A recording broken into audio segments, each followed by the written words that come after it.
The female lead's name is Nan Xiang Wan. She was originally the Empire's top female general, but unfortunately, she was ambushed from behind by the enemy in a battle and died on the battlefield. Just like that, she transmigrated into the body of a girl with the same name, Nan Xiang Wan. She heard someone repeatedly calling her name by her ear and even slapping her face. She slowly opened her eyes. The surrounding scene was completely unfamiliar, and there was a boy by the bed. He was Nan Xiang Wan's twin brother, Nan Xiaoyang. He irritably complained to Nan Xiang Wan, "I just patted you to wake you up. Was it necessary to glare at me like that? Your eyes look like you want to kill someone." Nan Xiang Wan had never been yelled at like this before. Just as she was about to teach Nan Xiaoyang a lesson, a notification sound rang out. The voice in Nan Xiang Wan's mind told her that she had successfully activated the top idol system. Nan Xiang Wan completely ignored Nan Xiaoyang's anger. Looking at the beauty, charm, and figure values displayed on the prompt board, she was furious. As the Empire's #1 female general, what use did she have for these useless things? What she wanted were powerful combat skills. The ignored Nan Xiaoyang glared angrily at Nan Xiang Wan, thinking that her brain must have been fried after the fever, as she was doing such strange things. At this moment, the system issued a task to Nan Xiang Wan. This task was to tease her younger brother, Nan Xiaoyang, starting with patting his head. If the task was completed, her charm value would increase by 20 points. Conversely, if the task failed,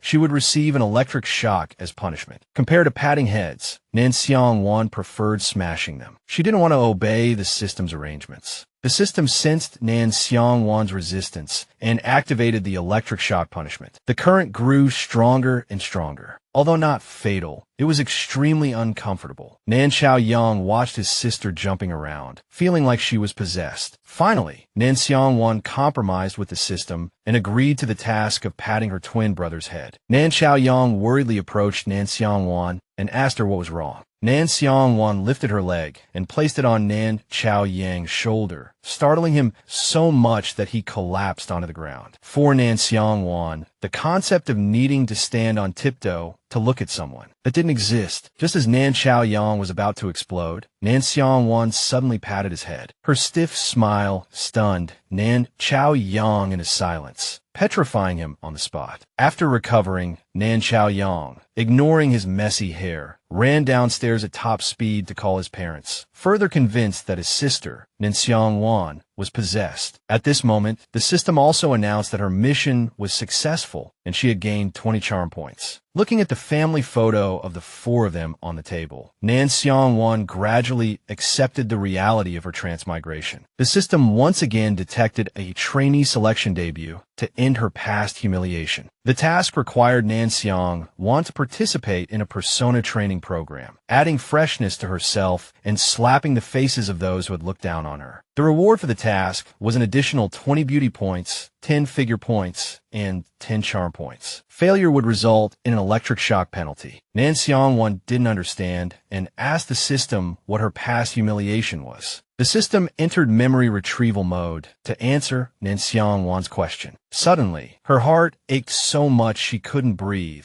and then memory fragments gradually surfaced. It turned out that Sher Byway was jealous that Nan Xiang Wan had been chosen as the female lead in Goop Baihui's MV. So she slapped Nan Xiang Wan and pushed her into the water, causing Nan Xiang Wan to develop a high fever. Because Nan Xiang Wan had a fever for a whole week, seriously affecting the filming schedule. The producer contacted Nan Xiang Wan and informed her that the female lead role had been given to Sher Byway. Nan Xiang Wan cried heartbrokenly, filled with hatred for Sher Byway. Reborn in this body, Nan Xiang Wan decided to avenge the original owner and punish those despicable villains. Nan Xiang Wan clenched her fists in anger and declared that she accepted the mission. A few days later, Nan Xiang Wan went to Nanbei Entertainment to participate in the competition. The girl hadn't expected it to take a full 3 hours to get there from where she lived, but thankfully, she wasn't late. A staff member shouted for Nan Xiang Wan to hurry up, as the competition was about to start in a few minutes. Nan Xiang Wan looked around and couldn't help but sigh. This world was truly convenient. Not only were there cars, but you could also use mobile phones and computers to do things. Upon arriving at the makeup room, a staff member asked, "Is anyone free?" There's still one contestant who hasn't had their makeup done. At this moment, Nan Xiang Wan finally snapped back to reality. The people around her were whispering about her attire and her tardiness, speculating that she must be some kind of privileged individual. Some even thought she was just there for sightseeing and wouldn't last long. Nan Xiang Wan walked over to the makeup artist. She took off her black hat, revealing a stunningly beautiful face, which caused the makeup artist to gasp in admiration. Seeing Nan Xiang Wan's beauty and her flowing long hair, the makeup artist suggested she get a perm for some big waves. Nan Xiang Wan felt that having her hair down would be inconvenient for performing, so she asked the stylist to tie it up. Thinking she wanted a cool and edgy look, the stylist put her hair in a high ponytail. Half an hour later, Nan Xiang Wan's hair and makeup were done. The makeup artist pointed to the changing room opposite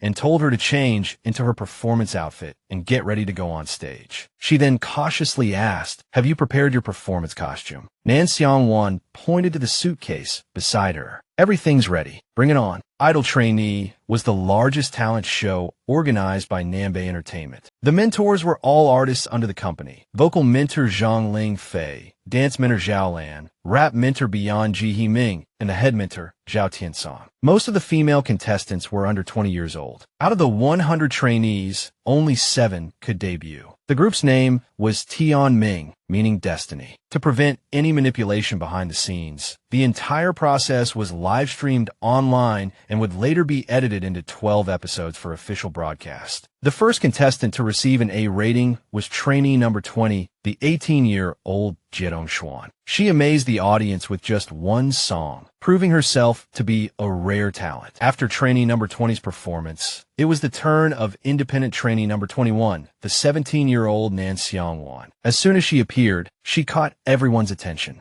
In the audience, her stunning beauty, paired with her super cool outfit, made it hard to look away. However, Nan Xiang Wan's ramrod straight posture made her look like a special forces soldier. Vocal mentor Zhang Ling Fei asked Nan Xiang Wan, "Who styled this outfit for you?" Nan Xiang Wan replied seriously, "I did." Dance mentor Zhao Lan asked with a smile, "What's your reason for participating in this show?" Nan Xiang Wan continued in her serious tone, "I failed the military academy entrance exam, so I came here." Nan Xiang Wan's serious demeanor combined with her cute face made both mentors burst out laughing, and the audience couldn't help but chuckle as well. Nan Xiang Wan looked at everyone with a puzzled expression, not understanding what was so funny. Shouldn't she be serious when telling the truth? Had she said something wrong? Back in the Imperial Legion, this was how she always spoke. At this moment, rap mentor Beyond Ji Himing spoke up, telling Nan Xiang Wan to begin her performance. Nan Xiang Wan looked bewildered and said she couldn't sing or dance, leaving the audience completely baffled. What exactly was she there for? Some even suspected she was a plant hired by the show, specifically for comedic relief. For entertainment value, Nan Xiang Wan pulled out a few bricks from who knows where, intending to perform a brick-breaking demonstration. The audience watched, dumbfounded, as Nan Xiang Wan effortlessly smashed all the bricks, unable to believe their eyes. A few people burst out laughing on the spot. This was the first time they'd seen brick-breaking on a talent show. Someone even shouted that they were now a fan of Nan Xiang Wan. Nan Xiang Wan smiled happily. She felt some of her fighting strength returning. Seeing the enthusiastic reaction from the audience below, she was sure they all thought she was incredibly cool. Head mentor Zhao Tiansong, filled with curiosity about Nan Xiang Wan, asked her if she knew martial arts. Nan Xiang Wan just smiled and admitted that she knew a thing or two. Zhao Tiansong grinned, liking Nan Xiang Wan more and more. He thought this girl was a real gem and wanted to keep her on the show to add to the entertainment value. It would definitely bring in huge traffic. However, considering that Nan Xiang Wan really couldn't sing or dance, he had no choice but to assign her to Class F. Zhang Ling Fei chimed in, "Nan Xiang Wan, this is a singing and dancing talent show after all. You have to sing a few lines, and let us hear what your vocal skills are like." Nan Xiang Wan readily agreed. Okay. Then, she sang a few lines from a song she had come across on her phone a few days ago. After Nan Xiang Wan's serenade, the vocal, dance, and rap mentors all burst out laughing. On the other side, Zhao Tiansong was completely frozen. As for the audience, they were in hysterics. Watching Nan Xiang Wan and the audience's reaction, Zhao Tiansong became even more convinced of her potential to become a viral sensation. He was determined to keep her on the show. The ratings would definitely go through the roof. The company could even sign her and turn her into a star. Afterwards, Zhao Tiansong announced Nan Xiang Wan's rating. The host handed her the rating sticker and told her to place it somewhere visible. Nan Xiang Wan picked up the sticker and, without a second thought, stuck it on her chest. The audience erupted once again, chattering about how cute she was. After Nan Xiang Wan left the stage, Ming went over to inspect the pile of bricks she had smashed, exclaiming in surprise, "These are real bricks." The audience roared with laughter at Ming's stunned expression. Some worried that Nan Xiang Wan hadn't worn gloves and might have injured her hands, but most thought she was incredibly cool and wanted to start a fan club for her. Backstage, the trainees waiting for their turn were discussing the newcomer's performance. They were puzzled by Nan Xiang Wan being placed in Class D and were disgruntled that she had received so much screen time. They also wanted to grab the spotlight and become famous. The next performer after Nan Xiang Wan was assigned to Class A rap specialist named Sher Byway was also participating in the competition. She wasn't happy to see Nan Xiang Wan there. Sher Byway was extremely arrogant and believed she could crush Nan Xiang Wan at any moment. She confidently thought that just a few lyrics would be enough to knock Nan Xiang Wan down. After Sher Byway finished her performance, Zhongling Fei immediately criticized her mercilessly, saying her voice was completely unsuitable for the song she had chosen. Her singing was unstable, and she was constantly out of breath. Sher Byway was furious at the harsh criticism. She tried to compose herself. No matter what, she had to keep a smile on her face. Xiaolan was equally unforgiving, lambasting Sher Byway. "If you're not good at dancing, don't dance. We were initially considering putting you in Class D because of your singing, but now you're going straight to Class F." Even Beyond Ming had difficulty scoring Sher Byway. Her rapping is unbearable. I really don't know what score to give her. Sher Byway seethed inside, but maintained a calm exterior. She couldn't believe the mentors would criticize her so ruthlessly. Zhao Tiansong thought Sher Byway looked familiar and asked her, "Haven't we met before?" Sher Byway flashed a bright smile, boasting that she had just finished filming the music video for Gu Tianwang's new song, playing the female lead. Sher Byway was smug.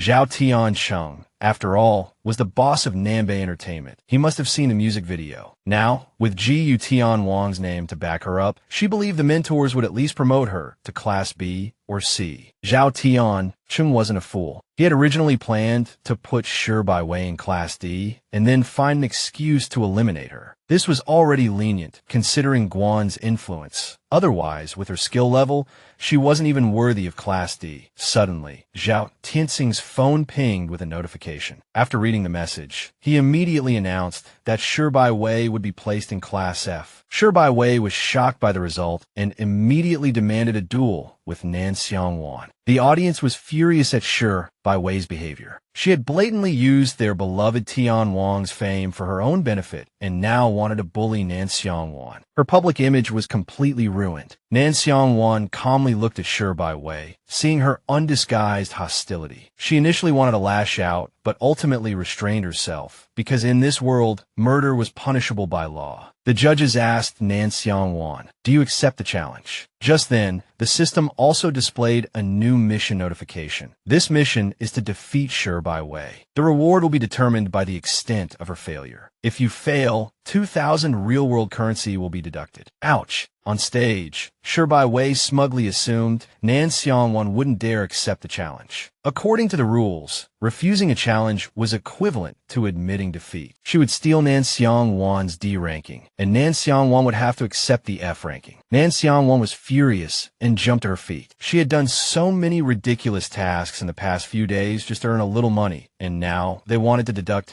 2,000 real-world currency. No way in their dreams. Nan Xiang Wan, you have to win this no matter what. Nan Xiang Wan changed her jacket and walked onto the stage. Seeing both of them ready, the judges asked them again, "What kind of duel do you want to have?" Sher Byway wanted a dance battle and requested the band to play a slow song. She knew Nan Xiang Wan was a good-for-nothing who couldn't do anything and was very confident that she would win. How annoying. Dance mentor Zhao Lan looked at Sher Byway with displeasure. Sher Byway thought she could use dance to defeat Nan Xiang Wan, who couldn't sing or dance, to prove that her dancing skills weren't bad and, incidentally, slapped the mentors in the face. A brainless attention seeker, Zhao Tianxing asked Nan Xiang Wan, "Do you have any objections to the duel content chosen by Sher Byway? Your rank is higher, so you have priority." Nan Xiang Wan had no objections. Dancing was fine, but she wanted to choose a fast song, the faster the better. Nan Xiang Wan also requested to borrow a sword.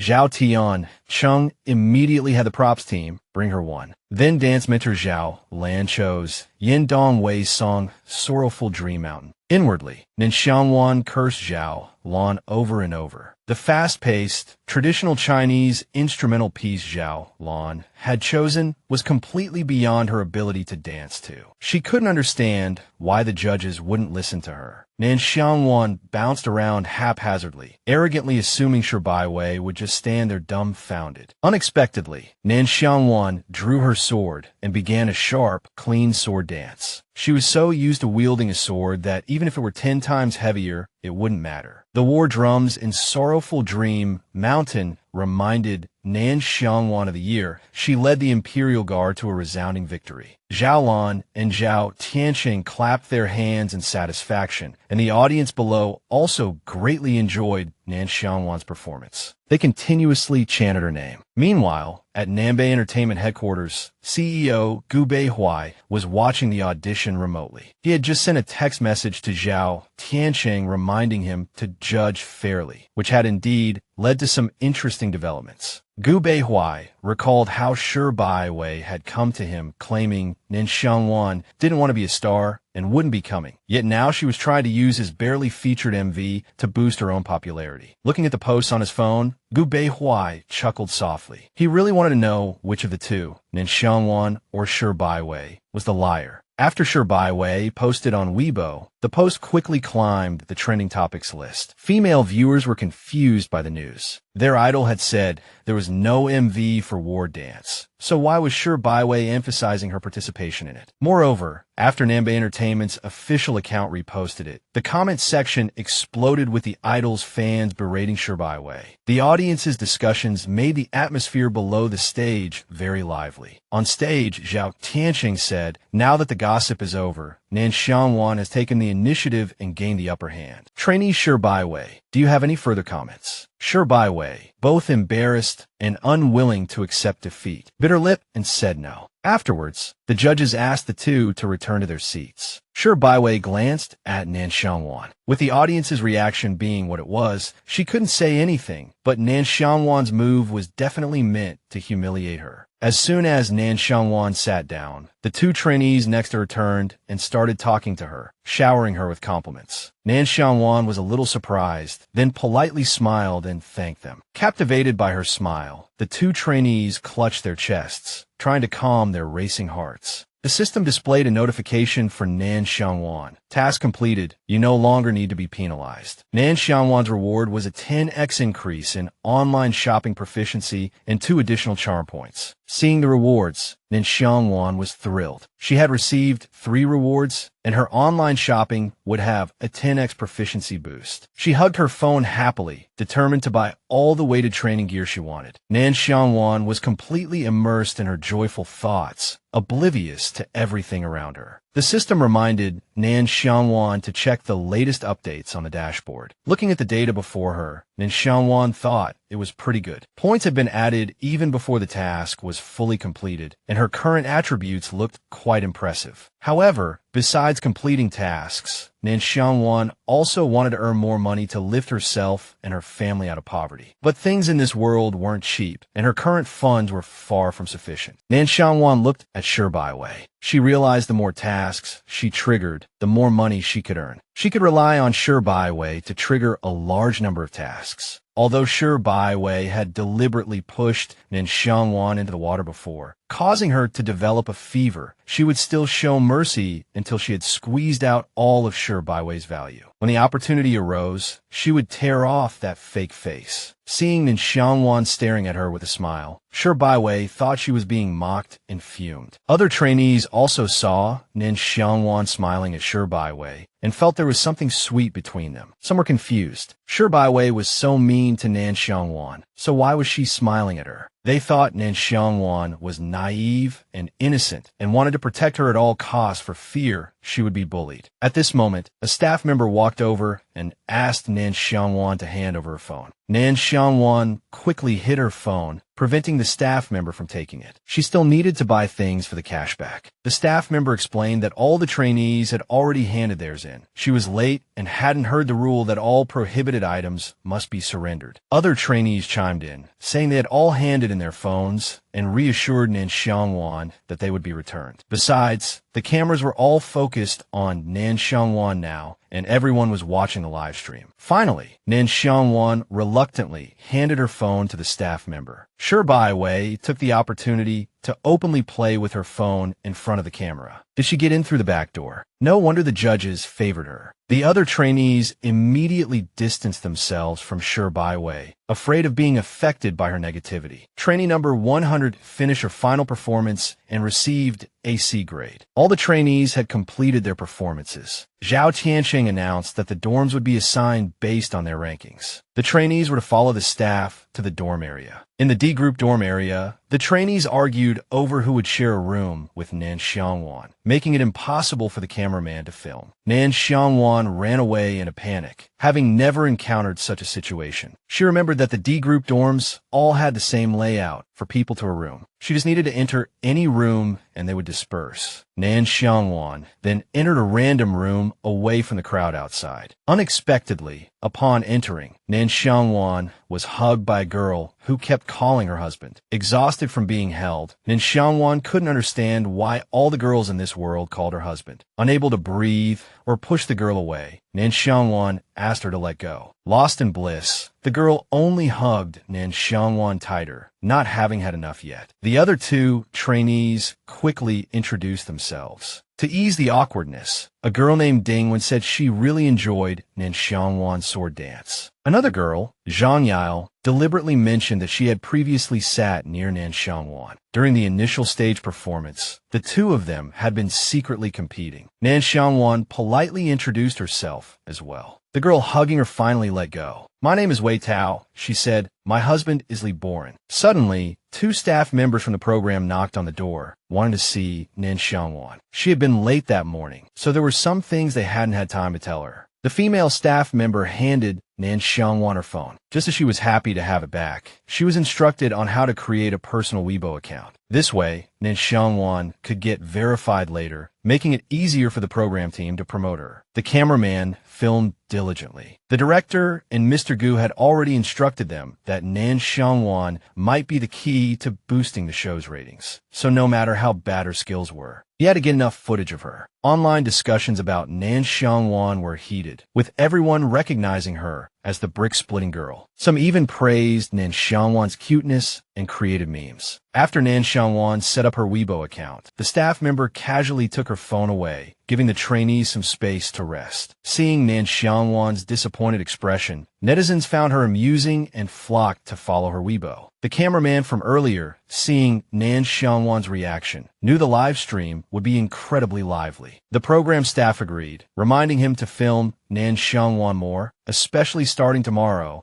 as they would essentially be filming 24/7 to match the live broadcast. Just then, a surprising piece of news caught the staff's attention. Just a few minutes ago, their boss, Gu Beihui, had published a post directly mentioning Nan Xiang Wan and proposing a collaboration. The comment section was exploding. No one expected an ordinary trainee to be invited to collaborate with a superstar-level boss. The next morning, on Weibo, the cameras in the D-class training room were ready. Netizens watched the empty room, guessing the girls hadn't woken up yet, which was reasonable, given it was only 6 a.m. The first to arrive at the training room was Nan Xiang Wan. This surprised the netizens, who hadn't expected her to arrive so early. However, They didn't understand what she was doing there so early. Completely unaware she was being filmed, Nan Xiang Wan began stretching and exercising. Nan Xiang Wan trained for 2 hours straight in the practice room, which had no equipment or large running track. She could only practice these simple movements to improve her physical fitness. Then, Nan Xiang Wan supported her entire body with one finger. The comment section instantly exploded, with most people praising her strength. Meanwhile, at Gu Beihuai's home, he was watching a live stream, closely observing Nan Xiang Wan's training. Gu Beihuai was also curious how Nan Xiang Wan, having trained from 6 a.m. to almost 8:30 a.m., still had the strength to support herself with one finger. Gu Beihuai smiled slightly. His Weibo post inviting Nan Xiang Wan to collaborate yesterday hadn't been in vain. He found her truly interesting. Over there, Nan Xiang Wan finished her training. She wiped her sweat with a towel and left. Everyone watching the live stream expressed their regret, not wanting her to leave, as they still wanted to admire the beauty. Gu Beihuai, having watched enough of Nan Xiang Wan's training, was about to exit the live stream when he was bombarded by Sher Byway's fans' nauseating comments and quickly tossed his phone aside. Sighing, Gu Beihuai took off his jacket and, mimicking Nan Xiang Wan's earlier feat, performed a one-handed push-up. He hadn't expected anyone else in the entire entertainment industry, besides himself,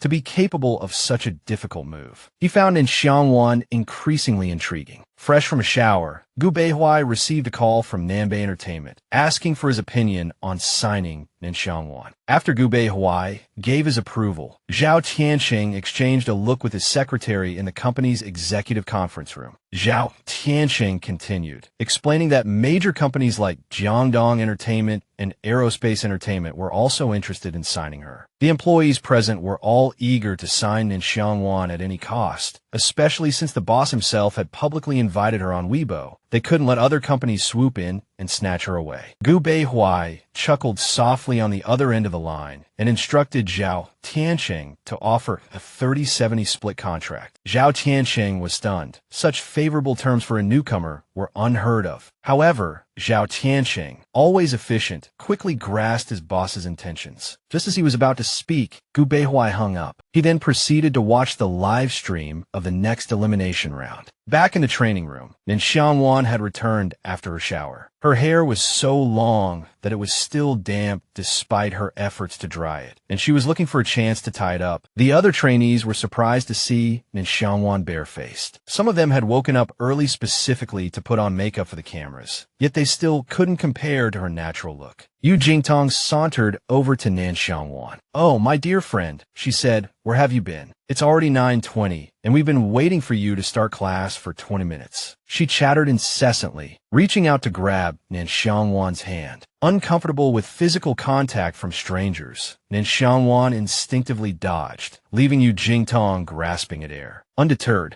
Yu Jingtong continued to engage Nan Xiang Wan with a smile, inwardly plotting how to sabotage her. After all, this was a live broadcast, and everyone was watching. According to Yu Jingtong's narrative, Nan Xiang Wan was late on her first day and holding everyone back. The three girls sharing the training room with Nan Xiang Wan were furious, especially Li Bairan. They had woken up to find Nan Xiang Wan already gone. Yu Jingtong's words were pure provocation, likely intended to make the audience think Nan Xiang Wan was lazy. Li Bairan was about to defend Nan Xiang Wan when Wei Tao, the dance instructor for Class D, strode in. The other trainees practically bowed as they greeted him. Nan Xiang Wan, however, stood frozen, seemingly the only one who didn't recognize the celebrity instructor. Wei Tao simply smiled and asked, "All right, is everyone warmed up? Let's begin class." Just then, Yu Jingtong raised her hand. Nan Xiang Wan hasn't warmed up yet. Feigning concern, her words implied that Nan Xiang Wan was wasting everyone's time. Then she added, "Oh, let me help you warm up. I'm the nicest." Nan Xiang Wan saw right through her act and just smiled. Yu Jingtong had no idea that Nan Xiang Wan had already woken up at 6 a.m. to exercise and warm up. The barrage of comments exploded, filled with viewers calling Yu Jingtong shameless, two-faced, and scheming. While a few defended her, Most were waiting to see how Nan Xiang Wan would respond. Yu Jingtong continued her sweet and caring act, but Nan Xiang Wan, finding her annoying, simply retorted, "No need," and turned away. The livestream audience erupted at Nan Xiang Wan's response. No one expected her to say that. Wei Tao called for the trainees' attention and played a dance video, instructing them to watch at once. Yu Jingtong seethed, humiliated by Nan Xiang Wan's rebuff in front of the instructor and the other trainees. She desperately wanted to see Nan Xiang Wan fall out of favor with both the instructor and the audience. After the video finished playing, Wei Tao asked each trainee to perform the dance, making everyone nervous. Yu Jingtong deliberately claimed she had only memorized a small part of the dance, successfully drawing Wei Tao's attention. He instructed her to go first and perform the part she remembered. Yu Jingtong confidently stepped forward. Being the first to perform, she planned to dazzle everyone with a flawless execution of the first 10 seconds. And she did. Her perfect performance of the opening sequence impressed the other trainees. She truly lived up to her reputation from a major company, demonstrating solid skills. Despite this, Wei Tao didn't even offer a word of praise, simply stating that her dancing was average, much to her annoyance. As she walked down, she saw Nan Xiang Wan spacing out. So, she deliberately said in a loud voice that Nan Xiang Wan wanted to dance. After saying that, she even shoved her hard, but Nan Xiang Wan's feet were like rocks, and she didn't fall. Instructor Wei Tao heard this and asked Nan Xiang Wan to give a try. He also reminded the other trainees to concentrate on memorizing the moves, saying that everyone would have a turn and no one would be left out. The comments section exploded again, mostly scolding Yu Jingtong for being two-faced and worrying about Nan Xiang Wan. The music started and Nan Xiang Wan began to perform, her dancing extremely graceful. She had been spacing out earlier because she realized she could understand dance moves she'd never seen before. This was definitely related to the dance reward the system had given her yesterday. These moves were as easy as 1 + 1 is equal to 2 for Nan Xiang Wan. Never mind a 3-minute dance, even a half-hour one. Nan Xiang Wan could now perform after watching it just once. Wei Tao was very surprised, and the trainees below the stage were completely captivated by Nan Xiang Wan's dance, praising her profusely, saying she had memorized both the expressions and the movements, completely unlike someone from Class D. Yu Jingtong bit her lip in anger. Just yesterday on stage, Nan Xiang Wan couldn't sing or dance. She couldn't understand how things had turned out this way. Why was Nan Xiang Wan pretending? The netizens were just as shocked as Yu Jingtong, but they simply assumed Nan Xiang Wan was exceptionally talented. Nothing more. Nan Xiang Wan finished dancing and reached up to smooth her hair. The Shanchang burst into enthusiastic applause. Lin Bairan couldn't control herself and yelled, "Husband, so cool."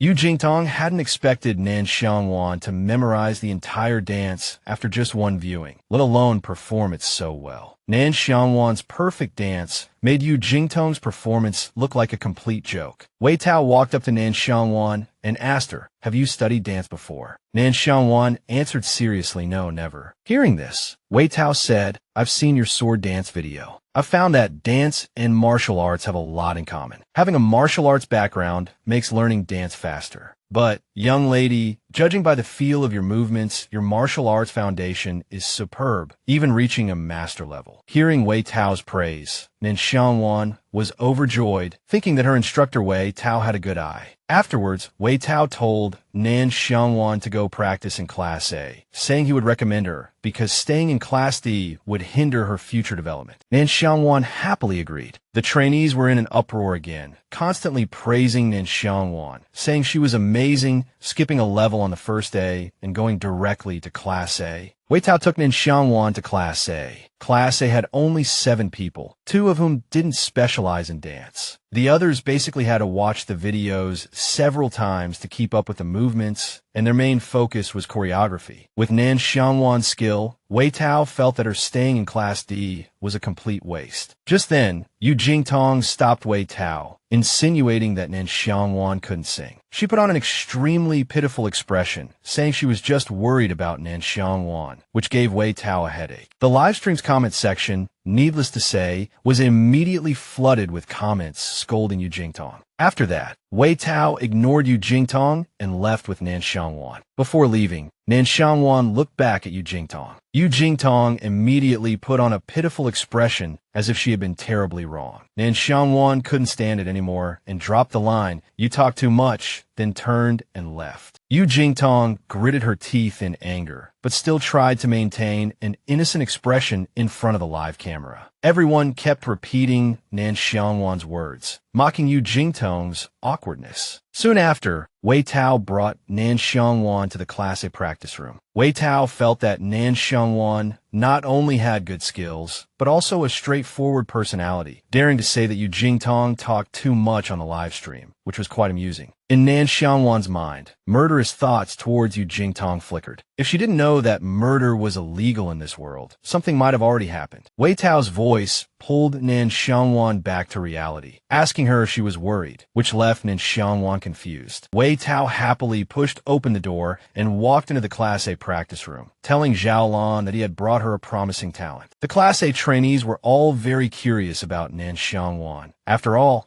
she had amazed everyone during the auditions. After entrusting Nan Xiang Wan to Zhao Lan, Wei Tao left. Zhao Lan announced that for the next few days of dance practice, Nan Xiang Wan would be training with Class A. The Class A trainees excitedly crowded around Nan Xiang Wan, bombarding her with questions, leaving Zhao Lan slightly flustered. Someone asked Nan Xiang Wan if she could do a backflip. Instead of answering, Nan Xiang Wan demonstrated, effortlessly executing a perfect backflip. The trainees erupted in excitement, begging her to teach them, completely forgetting their mentor, Zhao Lan. The barrage of comments in the live stream chat exploded after Nan Xiang Wan's backflip. Suddenly, Nan Xiang Wan felt an intense gaze directed at her. Turning her head, she inadvertently met the eyes of rapper Chu Jia. Chu Jia, extremely embarrassed, quickly looked away. This gave netizens another chance to gossip, with some even starting to ship Chu Jia and Nan Xiang Wan. Just then, Zhao Lan called for everyone's attention to begin practice, calling on Dong Xian's group to practice the first move. Meanwhile, Nan Xiang Wan diligently practiced the dance. Whenever she caught Chu Jia sneaking glances at her, she would deliberately turn to look back, but each time Chu Jia would avert her gaze, leaving Nan Xiang Wan completely baffled by her behavior. A while later, Zhao Lan informed Chu Jia and Nan Xiang Wan that they could incorporate their own moves and choreograph a short dance to perform with her. A successful idol not only needed to be able to sing and dance, but also possess some choreography skills. Chu Jia and Nan Xiang Wan acknowledged her instructions, while the remaining trainees looked on with envy. Nan Xiang Wan frowned. She had no idea how to choreograph. Checking her system, she found it unhelpful and indifferent, leaving her a loss. Unexpectedly, Chu Jia approached her, offering a bottle of water and asking if she wanted to collaborate. At that moment, the system suddenly issued Nan Xiang Wan a task. She had to collaborate with Chu Jia on the choreography. If successful, the reward would depend on the final dance's quality. If she failed, all of Nan Xiang Wan's money would be deducted. Nan Xiang Wan, who valued money above all else, flipped off the sky. Then, she took the water bottle from Chu Jia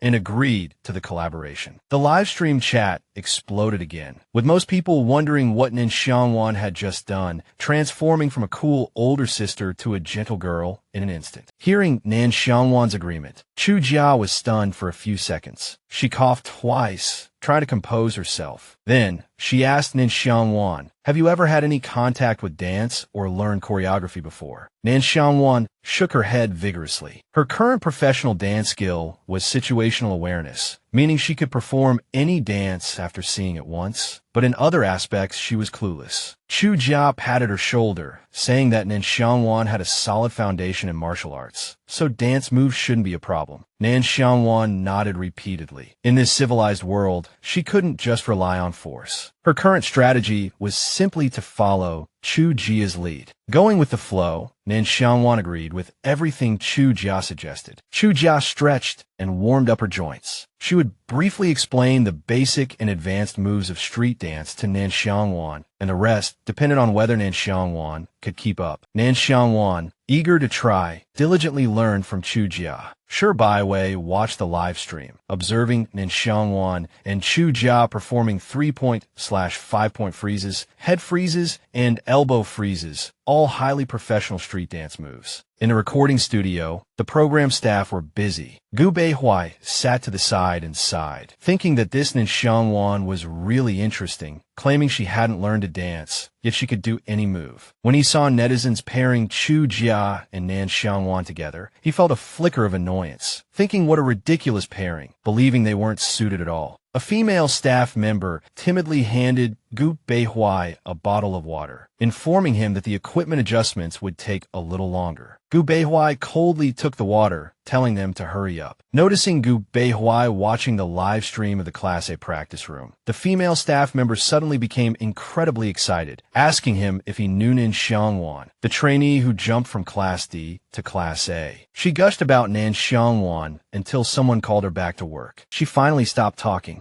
Gu Beihui smiled slightly, thinking to himself that Nan Xiang Wan was unexpectedly popular. Back in the practice room, Chu Jia wiped her sweat with a towel and told Nan Xiang Wan to take a break, after which she would break down the next move for her. Unexpectedly, Nan Xiang Wan didn't need a break and directly performed several moves, including a highly difficult one called the Thomas Flare. Gu Beihui was stunned and immediately urged his subordinates to sign Nan Xiang Wan as soon as possible. She had to become an artist under Nanbei Entertainment. They continued practicing until noon, with Chi Shan excitedly discussing the new dance move with Nan Xiang Wan. Nan Xiang Wan walked over, exhausted, glanced at Chu Jia, and her stomach growled loudly. Then, she gave Zhao Lan a pleading look as if to say, "Sis, I'm about to faint from hunger. Can we go eat now?" Zhao Lan relented and said, all right, everyone take a lunch break." Hearing this, Nan Xiang Wan immediately dashed towards the cafeteria, completely disregarding her image for the live stream. The other trainees stifled their laughter, said goodbye to Zhao Lan, and left. Dong Xian approached Chu Jia and asked her how Nan Xiang Wan's skills compare to hers. Chu Jia didn't hesitate to say that Nan Xiang Wan was much better than her. She just couldn't choreograph, but everything else was impeccable, especially her sense of rhythm, which was unmatched. Hearing this, Dong Xian thought, if only Nan Xiang Wan didn't sing off-key, that she might actually debut. Chu Jia agreed, saying Nan Xiang Wan could even become the center position. In the cafeteria, while the other trainees were getting salads, Nan Xiang Wan was devouring her food like there was no tomorrow. Even the cafeteria lady was happy to see her enjoying her meal so much. Nan Xiang Wan's wolfing down of her food made the other girls green with envy. How could someone eat so much and still have such a good figure? Dong Xian walked over to Nan Xiang Wan's table and asked if she could join her. Nan Xiang Wan, her mouth still full,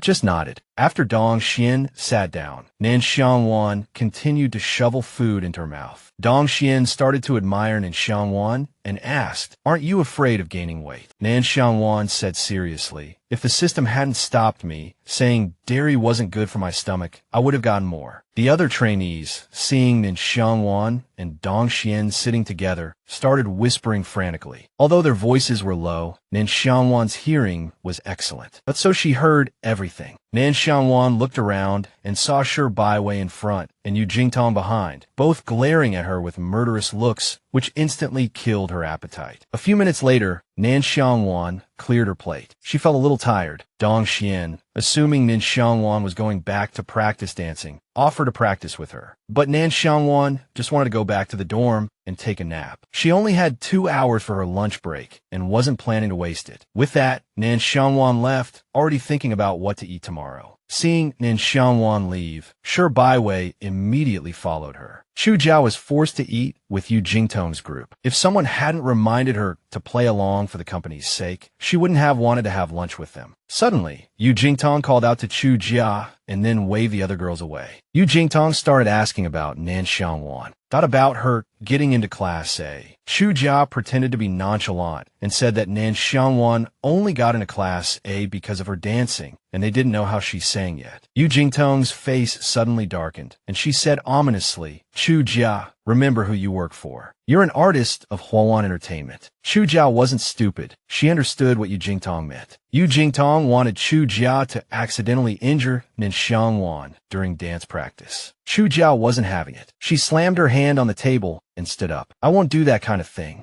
Yu Jingtong's face turned icy. Are you refusing me? You know my father is a senior executive of Huawon. This show is just a stepping stone. Whether you debut or not, you're still a signed artist of Huawon. I can have you shelved or kicked out with a single word. Chu Jia just shrugged and told Yu Jingtong to go ahead and threaten her. Then she walked away. Yu Jingtong was fuming, a dark cloud seemingly hanging over her head. She glared at Chu Jia's retreating figure and gritted her teeth. Just you wait. In the Class D dorm, Nan Xiang Wan was sleeping soundly, muttering, thinking about some fried chicken. Sher Byway tiptoed in, thinking, I didn't expect Nan Xiang Wan to actually come back to sleep. Sher Byway climbed on her bed, thinking, Nan Xiang Wan, I really don't understand. Why do so many people like you when you don't do anything? Sher Byway stared at Nan Xiang Wan's beautiful face, thinking that even without makeup, her face was perfect. Maybe that's why so many people liked her. With this thought, Sher Byway tightened her grip on the razor blade in her hand. She firmly believed that if Nan Xiang Wan's face were ruined, everyone's adoration for her would disappear. Sher Byway was very cautious about her plan to ruin Nan Xiang Wan's face. She even thought ahead. If anyone found out, she would say she was trying to help Nan Xiang Wan trim her eyebrows but accidentally slipped. Just as Sher Byway raised the blade, ready to slash Nan Xiang Wan's face, Nan Xiang Wan's eyes snapped open, staring straight at her. Seeing her own ugly reflection in Nan Xiang Wan's eyes, Sher Byway felt a pang of resentment. Her hand slipped, and she fell to the floor. Nan Xiang Wan looked at her nonchalantly, quickly realizing that Sher Byway had tried to attack her while she was sleeping. It turned out that Nan Xiang Wan's past on the battlefield had ingrained muscle memory in her, causing her to wake up at the slightest disturbance. This was something Sher Byway could never have imagined. Several Class D trainees, hearing a loud crash, ran into Nan Xiang Wan's room to investigate. They found Sher Byway sitting on the floor. Sher Byway gritted her teeth, glaring fiercely at the three of them, thinking to herself, I was so close. Nan Xiang Wan sat on the top bunk, looking down at Sher Byway. She clenched her fists, thinking that Sher Byway should be grateful. If someone hadn't come in, she probably would have already punched Sher Byway in the head. The three trainees started scolding Sher Byway, one after another, demanding to know why she was there and telling her to get out. Sher Byway, humiliated and enraged, yelled, Can't you see I fell on the floor? Then she accused Nan Xiang Wan of pushing her. Seeing that Sher Byway had indeed fallen, the three trainees felt a little guilty. They were about to ask Nan Xiang Wan what had happened, but Nan Xiang Wan simply pulled the covers over her head and went back to sleep. Sher Byway viciously declared that after Gu Beihuai's new music video was released, she would make these three girls pay and none of them would escape. With that, Sher Byway left. The three trainees were frightened by her words, afraid that Sher Byway would hold a grudge and seek revenge. After all, their phones had been confiscated, so they had no way to verify whether what Sher Byway said was true or false. Sher Byway hadn't gone far when she heard their discussion, and she smirked triumphantly. She had already made arrangements with Kuchi AI, who should have already contacted entertainment reporters by now. In the conference room of Nanwan Entertainment, the staff couldn't help but complain quietly. They had just finished a 3-hour meeting, and their stomachs were rumbling in protest. Then, the staff members called out to each other and rushed to the live stream room. It was already past 2 o'clock. The trainees' lunch break was over, and some wanted to soak up some of the girls' enthusiasm and youthful energy. Gu Beihuai was looking at documents. It wasn't until someone mentioned Nan Xiang Wan's name that he realized he had almost missed the live stream. By the time he entered the live stream room, the comment section was already exploding, yet Nan Xiang Wan was nowhere to be seen. Coach Zhao Lan turned to ask Chu Jia where Nan Xiang Wan was, as it was already past 2 o'clock and she hadn't appeared. No one expected that Nan Xiang Wan was still sound asleep. Back in the dormitory, the director yelled for someone to wake her up. A female staff member rushed to Nan Xiang Wan's room like the wind, using every method possible to wake her and bring her to the Class A practice room. Seeing Nan Xiang Wan's sleepy and bewildered expression, the audience couldn't help but laugh, and many praised her natural beauty. Gu Beihuai looked at the netizens' comments and was very satisfied to see the audience excited about Nan Xiang Wan's sleepy appearance. minutes. In the livestream room, Zhao Lan helplessly woke Nan Xiang Wan up and told her to continue practicing. Afterward, Gu Beihui went to check Nan Xiang Wan's Weibo. It was only the second day of the show's broadcast, and her Weibo followers had already exceeded 3 million. It was clear that Nan Xiang Wan possessed terrifying popularity and the ability to attract fans. Gu Beihui placed his glasses and phone on the table. He really wanted to know what other interesting surprises Nan Xiang Wan could bring him. Back in the practice room, Chu Jia pulled Nan Xiang Wan aside and held up 5 fingers, asking her what number it was. Still half asleep, Nan Xiang Wan innocently asked, "Are we holding hands?" Chu Jia face-bombed and told Nan Xiang Wan to warm up with her. The first move was 10 high knees. Nan Xiang Wan completed them swiftly, startling Chu Jia, who jumped back. Afterward, Chu Jia demonstrated handstands, splits, and turns, all of which Nan Xiang Wan performed perfectly. After more than 10 minutes of warming up, Nan Xiang Wan finally woke up completely. She stretched contentedly and yawned, a little confused about why she was in the practice room. Chu Jia was completely speechless and told Nan Xiang Wan not to worry about why she was there, but to quickly look at the choreography she had just created. Nan Xiang Wan simply hummed in agreement, figuring that just listening to Chu Jia was enough. And then she even leaned closer to Chu Jia's face. Chu Jia was a little surprised. She glanced at Nan Xiang Wan and saw her serious expression. Remembering what Yu Jingtong had said earlier, Chu Jia couldn't help but sneer inwardly. She would never be threatened by someone else's words. However, Chu Jia fell into deep thought, gripping the paper in her hands so tightly that by the time Nan Xiang Wan prompted her, the paper had been torn in half. Chu Jia looked a little dejected. Seeing this, Nan Xiang Wan comforted her, saying it was okay.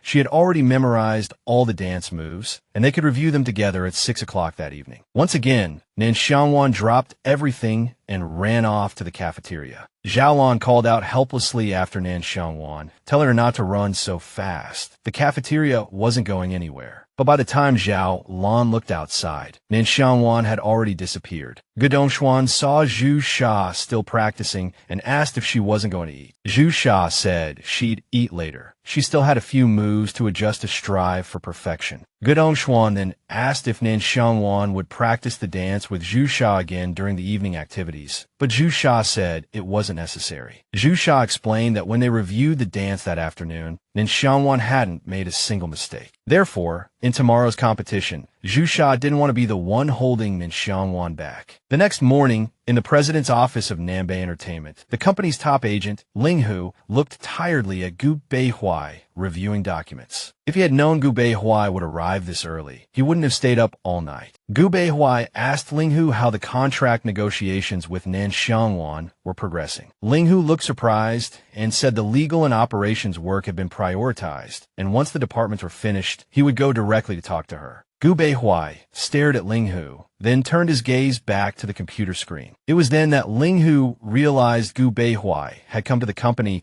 so early to watch the live stream. When the camera focused on other trainees, Gu Beihui looked bored and completely uninterested, but when he saw Nan Xiang Wan, his eyes lit up and his expression softened considerably. Elsewhere, seeing Nan Xiang Wan constantly shaking her leg, Zhu Sha thought she was worried about their performance. Completely unaware that Nan Xiang Wan was only worried that if they went on stage too late, she wouldn't get to eat, leaving Zhu Sha speechless. Seeing the change in his boss's expression, Ling Hu was shocked. He had never seen Gu Beihui like this before. It was clear that Gu Beihui was the ultimate prize everyone was after. Then Zhao Tiancheng rushed in, panicked, and told Gu Beihui that some unfavorable news about Nan Xiang Wan had appeared online. In the video posted online, Kuai Gaier, with perfect makeup, kept slandering Nan Xiang Wan, saying she had poor grades, stayed out all night, and secretly smoked and drank. Kuai Gaier's hateful attitude attracted criticism from a group of netizens, who demanded that Nan Xiang Wan be banned from the show. Although some people noticed something was wrong and spoke up for Nan Xiang Wan, it didn't have much effect. After watching the video, Gu Beihuai's face was ice cold. Zhao Tianxing quickly asked Boss Hua Yuanyu was asking how to handle the matter and whether Nan Xiang Wan should be allowed to continue. Gu Beihui said without hesitation, business as usual. Just then, Ling Hu suddenly noticed that the official Cat's Tooth channel had updated an interview video. The video was related to Nan Xiang Wan, and the interviewee was her homeroom teacher, Mr. Jiangfeng. Jiangfeng said Nan Xiang Wan's grades at Jinghai High School were very average, and her test scores were always low. Back then, I always nag her, tell her not to sleep and to study hard so she could be like her twin brother, Nan Xiang, and get into the top 20 in the class. But after watching her practice on the show, I think maybe she was just too focused on the military academy entrance exam back then and was under too much pressure. It's a pity she didn't get in. Zhao Tianqing thought the whole thing was quite interesting. Both interviews were related to Nan Xiang Wan, but the attitudes were completely opposite. Linghu smiled smugly. As soon as Mr. Jiang Feng's interview came out, the online attitude towards Nan Xiang Wan took a 180-degree turn. Some netizens discovered that Kwai Geier and Sher Byway, classmates of Nan Xiang Wan, had always been at the bottom of the class in terms of grades, which meant someone was deliberately smearing Nan Xiang Wan. I am truly indignant. After Linghu finished speaking, he noticed that the air pressure around Gu Beihui suddenly dropped dramatically. So they both shut up. Then Linghu asked, "So, boss, if the company wants to sign Nan Xiang Wan, can we sue those classmates who spread rumors and slandered her to show her sincerity?" Zhao Tianqing thought they should definitely sue, but they should wait until after they sign Nan Xiang Wan. But Gu Beihui simply said, "Sue, do it now." Linghu immediately took out his phone to contact the legal department. Zhao Tianqing was stunned. He hadn't expected it to happen so quickly. In the live stream, it was Nan Xiang Wan and Zhu Sha's turn to perform. Zhao Tianqing looked at the screen and thought about pairing Nan Xiang Wan and Zhu Sha together. However, Gu Beihui immediately vetoed it, saying Zhu Sha wasn't an artist under their company, so they couldn't do that. Zhao Tianqing felt that his boss's thoughts were hard to guess and could only nod in agreement. On the other side, Zhu Sha and Nan Xiang Wan took the stage. Even Zhao Lan was incredibly excited for the two girls' performance. The music started. Zhu Sha and Nan Xiang Wan each performed a stunning dance sequence, captivating not only the live audience, but also the viewers in the live stream. Even Zhao Lan was completely engrossed. As they prepared for the final move, Zhu Sha felt a surge of nervousness. This move required Nan Xiang Wan's assistance, involved a large range of motion, and demanded considerable strength. Zhu Sha had practiced it alone countless times. She absolutely couldn't mess it up, or the entire performance would be ruined. Suddenly, Nan Xiang Wan extended her hand. Seeing Nan Xiang Wan's calm expression, Zhu Sha felt a sense of reassurance, certain that everything would be all right. Their coordination was flawless, and they executed the final move perfectly. The audience erupted in cheers and applause, showering Nan Xiang Wan and Zhu Sha with enthusiastic appreciation. The applause thundered, lasting for a long time. Nan Xiang Wan calmly wiped away her sweat, while Zhu Sha, on the other hand, was ecstatic. The audience's reaction was far better than she had imagined. Nan Xiang Wan was truly amazing. Zhao Lan also stood up, beaming with joy. That stage performance was fantastic. You two did an outstanding job, not at all like rookies. With that dance, you could debut right now. Hearing Zhao Lan's praise, Zhu Sha bowed deeply in gratitude. However, Nan Xiang Wan stood there blankly, silent. Seeing that Nan Xiang Wan didn't seem happy, Zhao Lan asked, "Do you have anything you want to say?" Zhu Sha softly called Nan Xiang Wan's name. Nan Xiang Wan finally snapped back to reality and said seriously, "It's already 11:30. Time for lunch." Neither Zhao Lan, Zhu Sha, nor the audience expected Nan Xiang Wan to say that. The live chat exploded. Everyone burst out laughing, seeing Nan Xiang Wan's eagerness for lunch. Zhao Lan looked exasperated, and the director had no choice but to announce a lunch break, with the competition resuming in the afternoon. Hearing that it was lunchtime, Nan Xiang Wan dashed towards the cafeteria, leaving Zhu Sha wondering if she was part pig. After eating her fill, Nan Xiang Wan lazily strolled back to the dormitory with an apple in hand, ready for a nap. The system popped up, ready to distribute her rewards. Because Nan Xiang Wan had performed exceptionally well in the dance collaboration with Zhu Sha, she received some rather generous rewards, including professional singing skills, 10x cashback on direct purchases, and a chance to become the owner of Huawan Entertainment. Although Nan Xiang Wan became the behind-the-scenes owner of Huawan Entertainment, she wasn't the legal representative, so she didn't bear any legal responsibility. However, she still held absolute decision-making power and received all the company's profits. Nan Xiang Wan said happily, I didn't expect you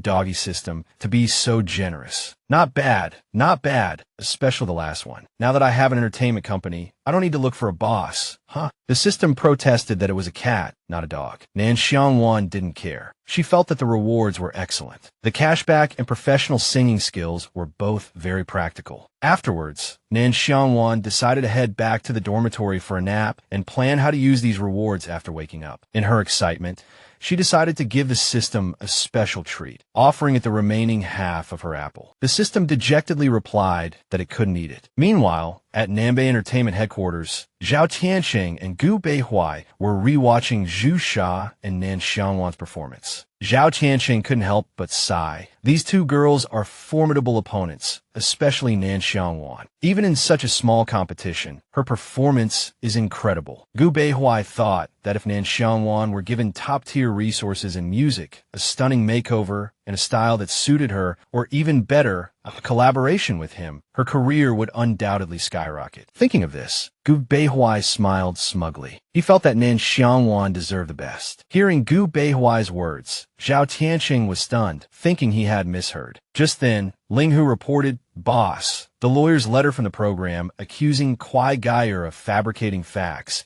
and slandering Nan Xiangwan has been issued. Also, someone uploaded a clip of her performance, and Nan Xiangwan's account gained hundreds of thousands of followers. She's currently trending at the top of the hot search list. She's a gold mine. I want to sign her right now." Ling Hu grew more and more excited as he spoke. His inner gold medal agent spirit burned brightly. Suddenly, Gu Beihuai interrupted him, making Ling Hu worry that he had said something wrong and displeased his boss. But Gu Beihuai simply corrected Ling Hu's statement. Not one. At all costs, bring Nan Xiangwan to Nanbei. Ling Hu and Zhao Tianqing both shouted, understood, and immediately set off. Afterwards, Gu Beihuai received a phone call. He asked, "What's the situation?" The other party replied, "It's been confirmed. We informed Nan Xiangwan's father, Nan Song, about the smear campaign against her. Nan Song immediately canceled Nan Real Estate's collaboration with the Kwai family, and Shanghai Experimental High School has expelled Kwai Geier." Gu Beihuai was quite satisfied with this outcome. It was excellent that Mr. Nan had discovered it in time. Gu Beihuai hung up the phone, gazing at Nan Xiangwan's beautiful face on the computer screen. He decided he had to urge Ling Hu and Zhao Tianqing to sign Nan Xiangwan as soon as possible. Meanwhile, a crowd of people had gathered in front of the trainee recording building, clamoring noisily. The building's security guards were trying hard to hold them back, saying that closed training was in progress inside, and no one was allowed to enter. Ling Hu drove over and, after getting out of the car, wanted to know what all the commotion was about. Someone came over and said that some of the people were looking for Nan Xiangwan. Gu Beihuai sent a message telling Ling Hu to hurry up and act before someone else beat him to it. Ling Hu's scalp went numb. He quickly agreed, thinking that he had already rushed over as fast as he could. He began to suspect that Gu Beihuai wanted to personally kidnap Nan Xiangwan back to the company. Ling Hu grabbed his briefcase and muttered as he walked inside. A celebrity-obsessed higher-up is the deadliest. Seeing Ling Hu go in, the crowd angrily shouted, "How can Ling Hu go in? Does this program belong to his family? Nanbei Entertainment is here to poach talent, right? Damn it, they must be here for Nan Xiangwan. Let's go in and talk, find an opportunity." Inside, on stage, Zhao Lan began to announce the results. Both Zhu Sha and Nan Xiangwan received an A. Zhu Sha happily bowed in thanks. Nan Xiangwan was stunned for a few seconds, then suddenly bowed deeply, thanking them. Zhao Lan felt that, based on the performance Nan Xiangwan and Zhu Sha presented, even an S rank wouldn't be excessive,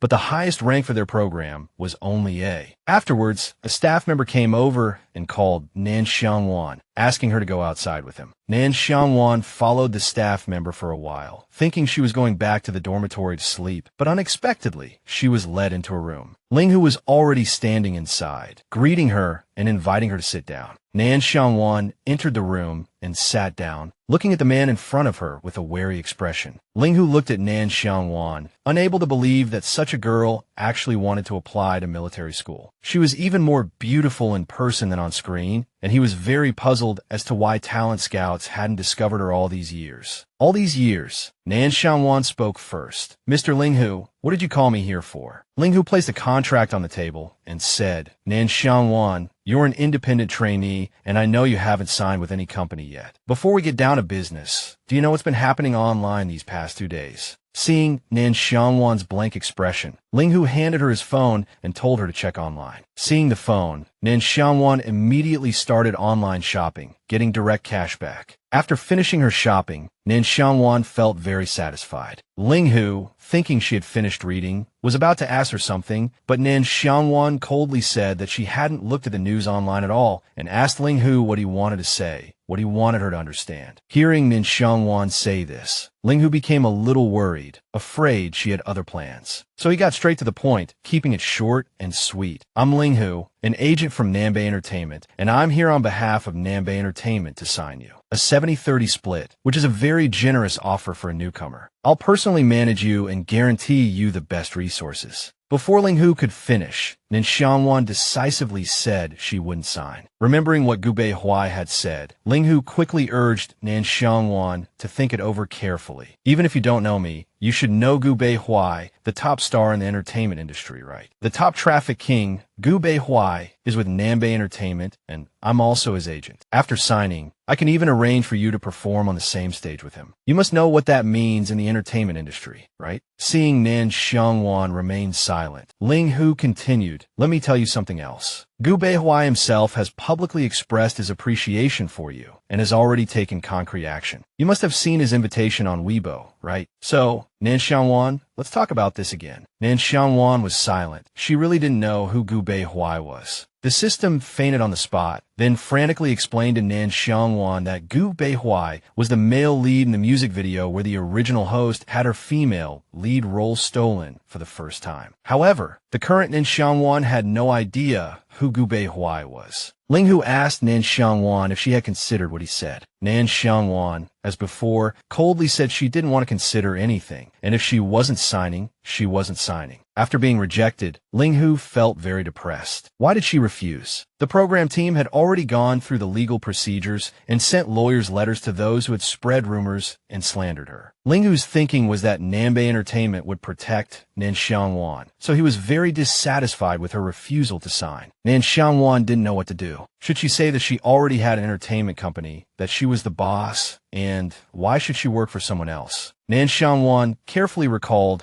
what Linghu had said earlier. He mentioned sending a lawyer's letter, and she immediately suspected someone was trying to target her. Then, Nan Xiang Wan stood up and formally bowed to the program staff in thanks. Linghu scratched his head in frustration. He had said so much, but Nan Xiang Wan still refused to sign the contract. This was the first time he had encountered someone as stubborn as her. Suddenly, he remembered Gu Beihui's sharp, icy gaze, and a pang of fear shot through his heart, as if it would leap out of his chest. After all, Gu Beihui had said he wanted Nan Xiang Wan brought back to Nanbei Entertainment at all costs, and if he failed, he feared he wouldn't survive. Linghu tried to persuade Nan Xiang Wan again. Nan Xiang Wan, you need to think this through. If you don't sign this time, Nanbei Entertainment might approach you again, but the conditions won't be this good, and you won't have a gold medal agent representing you. Nan Xiang Wan was completely indifferent to the conditions Linghu offered and firmly stated she wouldn't sign. Linghu shook his head and left. Before leaving, he looked back at Nan Xiang Wan, thinking, even if you don't sign now, you'll definitely come begging me in the future. Nan Xiang Wan didn't care what Linghu was thinking. She was preoccupied with her phone. Suddenly, a notification popped up. Hwan Entertainment Vice President Xiao has added you as a friend. Nan Xiang Wan was confused. The system then explained, Vice President Xiao is the legal representative and CEO of Hwan Entertainment. Simply put, he's your subordinate. After adding her as a friend, Vice President Xiao started sending Nan Xiang Wan a barrage of messages, making her think he was a bit of a chatterbox. Before Nan Xiang Wan could reply to Vice President Xiao, the program staff confiscated her phone. Program rules stipulated that trainees were not allowed to use their phones during filming, except under special circumstances. Nan Xiang Wan then left, wanting to get some fresh air. Gudong Xuan, Zhu Jia, Yin Tian, and Zhu Wenxia greeted her when they saw her. Gudong Xuan was struggling with the dance performance because she couldn't dance at all. Seeing Nan Xiang Wan, Good Dongxuan rushed over and hugged her tightly, begging Nan Xiang Wan to share some of her dance sense virus with her, leaving Nan Xiang Wan dumbfounded. Zhu Jia then explained, "We just ran into Ling Hu, Nanbei Entertainment's top agent. He specializes in managing all-around artist performers. He just glanced at us, and Gedongxuan's brain short-circuited." Yin Tian added, "He's extremely strict with the artists he manages, but everyone he's handled has become very famous. The most famous being the all-around superstar Gu Beihuai." Hearing Gu Beihuai's name, Gedongxuan became incredibly excited. Therefore, both Yin Tian and Gu Dongxuan longed for the opportunity to sign with Nanbei Entertainment. But everyone was puzzled, wondering why someone like Ling Hu would appear at this filming location. The four girls suddenly fell silent, staring at Nan Xiang Wan like hawks, and asked in unison, "Was Ling Hu here looking for you?" Nan Xiang Wan immediately replied no. Then she told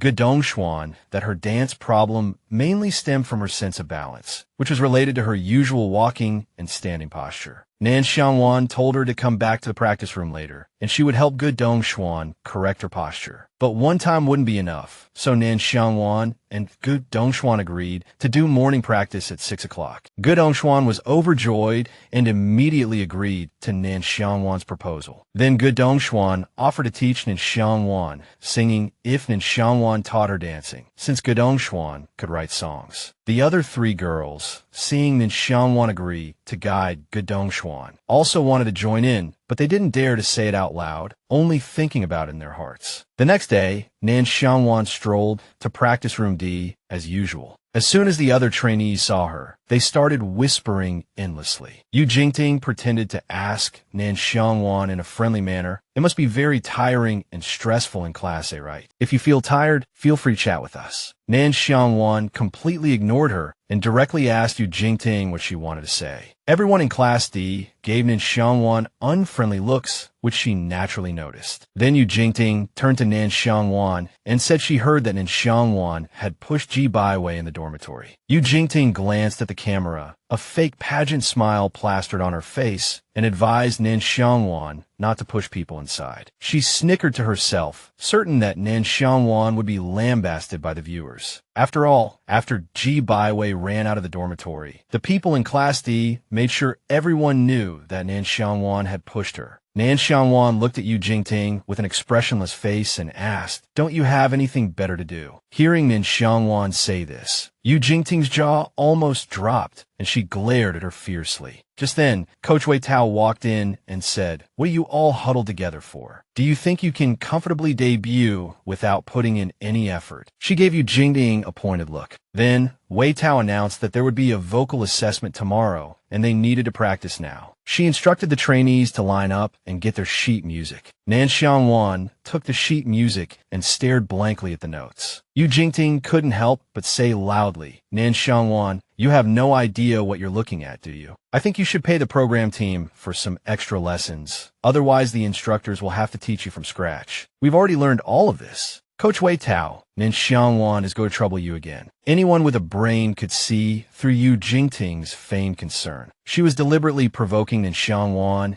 and had nothing but ill intentions. Nan Xiang Wan stuffed the sheet music into her pocket and walked towards Yu Jingting. Yu Jingting panicked and tried to explain, but inwardly, she was overjoyed. She was waiting for Nan Xiang Wan to lash out, so the audience would tear her apart. But to her surprise, Nan Xiang Wan didn't hit her. Instead, she punched the wall behind Yu Jingting. That single action was enough to make Yu Jingting's face turn pale. She was speechless. Nan Xiang Wan looked at her calmly and said, "Yu Jingting, shut up." After saying that, Nan Xiang Wan turned and left, leaving Yu Jingting slumped on the floor. She tried to cry to gain sympathy, but after acting for a while, no one paid her any attention. The viewers in the live stream also saw through Yu Jingting's fake concern, and most of them were cheering for Nan Xiang Wan. Wei Tao was checking everyone's understanding of music theory and asked if anyone wanted to sing first. Nan Xiang Wan immediately raised her hand. She really wanted to sing and leave quickly. Otherwise, she was afraid she might actually slap Yu Jingting's head off. This time, Nan Xiang Wan was truly angry. Wei Tao smiled. Because she admired Nan Xiang Wan's dancing skills, her attitude toward her was much friendlier. She let Nan Xiang Wan go first. Nan Xiang Wan took a deep breath and sang. When she finished, all the trainees were stunned. Wei Tao was thrilled. Nan Xiang Wan's voice was truly unique and captivating. The program team had really struck gold. After singing, Nan Xiang Wan shifted her feet impatiently. Wei Tao asked her if she had studied music. Nan Xiang Wan simply said no, without mentioning Good Dongxuan teaching her the day before. Wei Tao excitedly praised Nan Xiang Wan's singing. Your timing is perfect, and your voice is slightly husky and sexy. Excellent. I've decided to transfer you to Class A. Nan Xiang Wan happily followed Wei Tao, leaving the other trainees envious and resentful. As for Yu Jingting, she was so angry she bit her nails, vowing to destroy Nan Xiang Wan. The scene changed to the Class A practice room, where the instructor was assessing Nan Xiang Wan's singing. After singing her part, the instructor applauded excitedly, welcoming her to Class A. He completely understood why Wei Tao had sent Nan Xiang Wan over. Her voice was queen level, and her skills even surpassed most of the people in Class A. Good Dongxuan suddenly huddled in the corner, looking dejected. Zhu Jian noticed and asked worriedly, Good Dongxuan, what's wrong? Good Dongxuan admitted that she felt defeated. She had been practicing singing for 3 years, but Nan Xiang Wan could sing so well after only 1 night of learning. Zhu Jia acted as if it was nothing new and comforted Good Dongxuan. Get used to it, babe. Then, teacher Zhong Lingfei put Good Dongxuan and Nan Xiang Wan in a group, with Good Dongxuan responsible for the choreography for tomorrow's performance. The comments section exploded. This trio was a god-tier combination, leaving no room for anyone else. Good Dongxuan immediately immersed herself in composing the new song. Zhuoshan approached Nan Xiang Wan and asked, Want to try rapping? You're so good at singing and dancing. If you learn rap from me, you'll have even more potential. Just as Good Dongxuan finished composing the song, the system issued a new task to Nan Xiang Wan. The task required Nan Xiang Wan to be responsible for rewriting the rap part of Good Dongxuan's newly composed song and perform it in tomorrow's assessment. The reward for success was professional-level rapping skills, and the penalty for failure was losing a finger. Looking at the penalty, Nan Xiang Wan wanted to smash the system. Then she turned to Zhuoshan, determined to learn rap. Meanwhile, in Gu Beihuai's office at Nanbei Entertainment, he was feeling a bit down about not signing Nan Xiang Wan. He was still wondering if she would accept his invitation on Weibo for the sword dance MV. Gu Beihuai was absent-mindedly scrolling through his phone when someone sent him a video. Gu Beihuai clicked on it, and it turned out the scandal arrived even faster than Nan Xiang Wan's contract. In the video, Sher Byway pulled Nan Xiang Wan to a secluded area. Then she left first. After a while, Nan Xiang Wan came out, drenched and shivering. The person who sent the video to Gu Beihuai said he'd sent people to investigate the location based on the footage. The blind spot of the camera was the deep pool behind the school. However, because the actual criminal act wasn't captured, they couldn't use the camera recording as direct evidence. Furthermore, Nan Xiang Wan hadn't reported the incident to the police or gone to the hospital, and since 10 days had already passed, it was now difficult to file a formal lawsuit. Gu Beihuai sank into deep thought, checking the timestamp on the camera recording. After Sher Byway pushed Nan Xiang Wan into the water, she was submerged in the below-zero temperature for half an hour before regaining consciousness. The key point was, after pushing Nan Xiang Wan, Sher Byway came to film his new music video. Gu Beihuai clenched his fists. He almost announced the female lead of the MV to the world. Then, Gu Beihuai calmed down and thought carefully. Director Qiao Xijin had previously recommended Sher Byway as the female lead for his MV, and now Qiao Xijin was the assistant director of the show, so this matter was likely very suspicious. Then, Gu Beihuai chuckled and walked to the window, making a phone call to Hua Yuanwu. He told him something. A few minutes later, Ling Hu and Zhao Tiancheng rushed into Gu Beihuai's office, asking him what was the matter as soon as they entered. Gu Beihuai asked Ling Hu to report on the progress of the signing. Nan Xiang Wan. Ling Hu felt extremely awkward, then stammered, Nan Xiang Wan, she doesn't want to sign the contract. Ling Hu explained, no one has contacted Nan Xiang Wan. I confirmed with the program team. She just doesn't want to sign with them.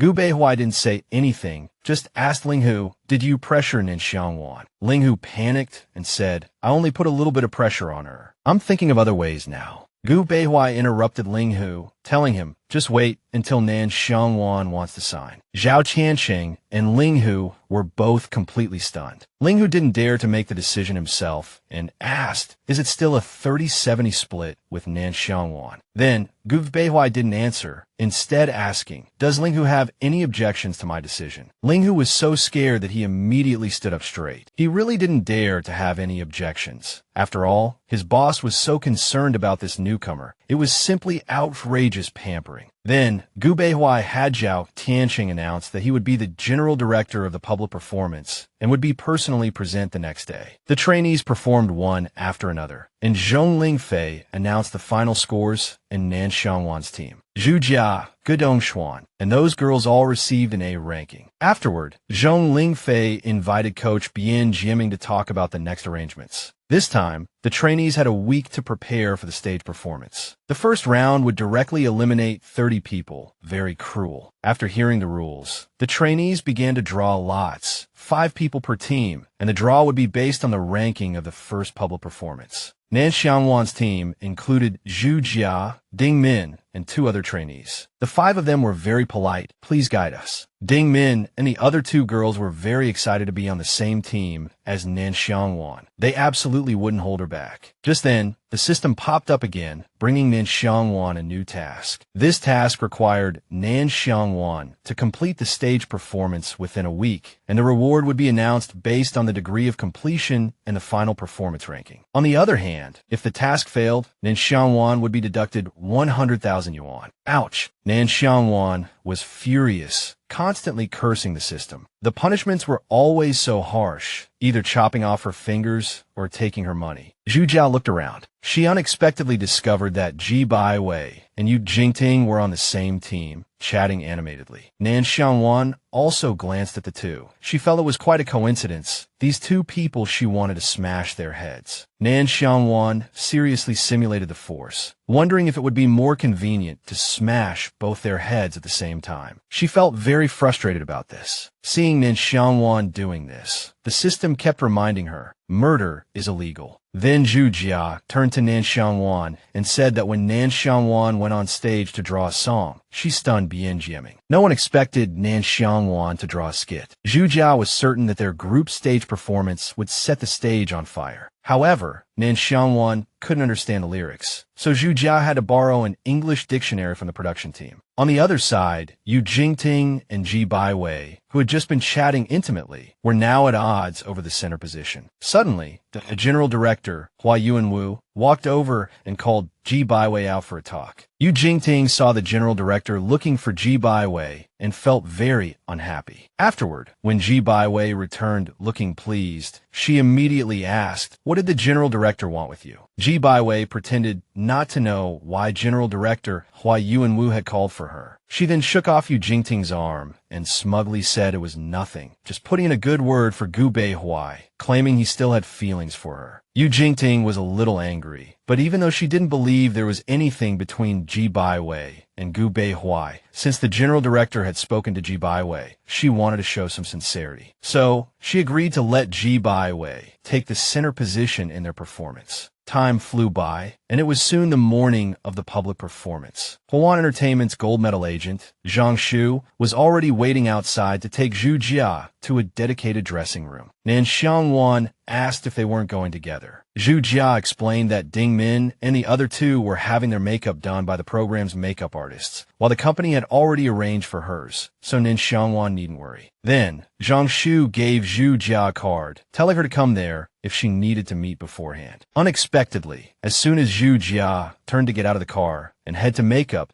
she heard Yu Jingting cursing incessantly. Upon seeing Zhu Jia, Yu Jingting demanded that she find a way to ruin Nan Xiang Wan's face. Zhu Jia naturally refused, so Yu Jingting snatched her makeup artist. Such drama. Zhu Jia went to Nan Xiang Wan's dressing room and was immediately stunned by its luxury and beauty. After learning that Yu Jingting had given Zhu Jia a hard time, Nan Xiang Wan asked the world-class stylist, Da Shui, to take over Zhu Jia's makeup. Da Shui poked his head out and complained to Nan Xiang Wan, "You're really good at finding me trouble. The performance starts in less than an hour. Hilarious." Nan Xiang Wan smiled brightly and said that Zhu Jia was her teammate, and she wanted Da Shui to make Zhu Jia look just as stunning as herself. So there would be two generals on stage, completely ignoring Da Shui's comment about it being a sister look. A while later, Zhu Jia's makeup was finished, and she stared blankly at herself in the mirror, thinking, "Who is this?" Da Shui was very satisfied. He was really looking forward to the performance of these two little wolf cubs. Nan Xiang Wan felt that the title Little Wolf Cub didn't suit her at all. She should be the Wolf King. Hearing this, Zhu Jia immediately said respectfully, "Then I am your loyal subordinate, my Wolf King." Nan Xiang Wan smiled and left with Zhu Jia. Afterward, Nan Xiang Wan's group was separated for individual photo shoots, and their phones were confiscated. So, despite wandering around for a while, Nan Xiang Wan still couldn't find her team's waiting room. In the opposite direction, some staff members were escorting Gu Beihui to the judges' panel. Seeing her, Gu Beihui paused. Then he walked over to Nan Xiang Wan and asked her what was wrong. Nan Xiang Wan honestly admitted she was lost. She asked Gu Beihui if he knew where the trainees' waiting room was. The staff were stunned that Nan Xiang Wan would ask Gu Beihui this, thinking, "Girl, are you serious?" Gu Beihui smiled. He stopped the staff who were calling him, saying, "Wait a moment," he wanted to take Nan Xiang Wan there. Nan Xiang Wan felt a little embarrassed because she didn't want to trouble anyone, but she had been searching for about 10 minutes without success, so she had to trouble Gu Beihui. On the way, Nan Xiang Wan innocently asked Gu Beihui if he was a staff member here, saying she hadn't seen any staff as ridiculously handsome as him since she arrived. Nan Xiang Wan kept complimenting Gu Beihui's looks, leaving him slightly stunned. The other staff members were very surprised, thinking she was incredibly bold to dare flirt with Jiue himself. Gu Beihui was naturally pleased, but he simply thanked her and politely returned the compliment, praising Nan Xiang Wan's beauty. But Nan Xiang Wan declared she was super cool. She was the Wolf King. Gu Beihui chuckled and then agreed, saying Nan Xiang Wan was cool too. Seeing the door to her team's waiting room, Nan Xiang Wan thanked Gu Beihui. But before she could finish, Gu Beihui had already opened the door for her. Nan Xiang Wan turned to go in, saying goodbye. But Gu Beihui said, "See you later," which left Nan Xiang Wan very puzzled. Why would he say that? After Gu Beihui left, he was immediately surrounded by a group of people. They escorted him away, while the program staff frantically checked various matters, everyone extremely busy. Gu Beihui sent Abeo a message, "Help me find out who's behind Huawan Entertainment." Half an hour later, the reply came, Nan Xiang Wan. Gu Beihui had originally planned to approach the matter from a capital perspective and then poach Nan Xiang Wan from Huawan to Nanbai. But he never expected that she was the big boss behind Huawan Entertainment. At 3 p.m. that afternoon, the new trainees' public performance officially began. The three mentors present were dance mentor Zhao Lan, vocal mentor Zhang Lingfei, and rap mentor Bian Shimin. This time, the general mentor was replaced by the superstar mentor, Gu Beihui. As soon as Gu Beihui appeared, the scene erupted in a huge commotion, with female fans screaming and shouting nonstop. As soon as Gu Beihui sat down next to Bian Shimin asked him if there were any groups he was particularly interested in. Then, the performance officially began. The first group to perform was Sher Byway and Yu Jingting. The two of them fooled around on stage, making a complete mess of their performance. After the song ended, Yu Jingting and Sher Byway were still competing with each other, completely ignoring the extremely dissatisfied looks from the other trainees whose performance they had ruined. The host gave an awkward laugh and asked the judges for their comments. Gu Beihui asked them if they had anything to say. Seeing him, Sher Byway forcefully pushed Yu Jingting aside and said affectionately, "Ah, Beihui, I knew you came here specifically for me. I'm so touched. I've been crying every day. Your help and support have really given me a lot of motivation." Unexpectedly, before Sher Byway could finish, Gu Beihui immediately had the production team turn off her microphone, leaving her completely stunned. Then, Gu Beihui bluntly commented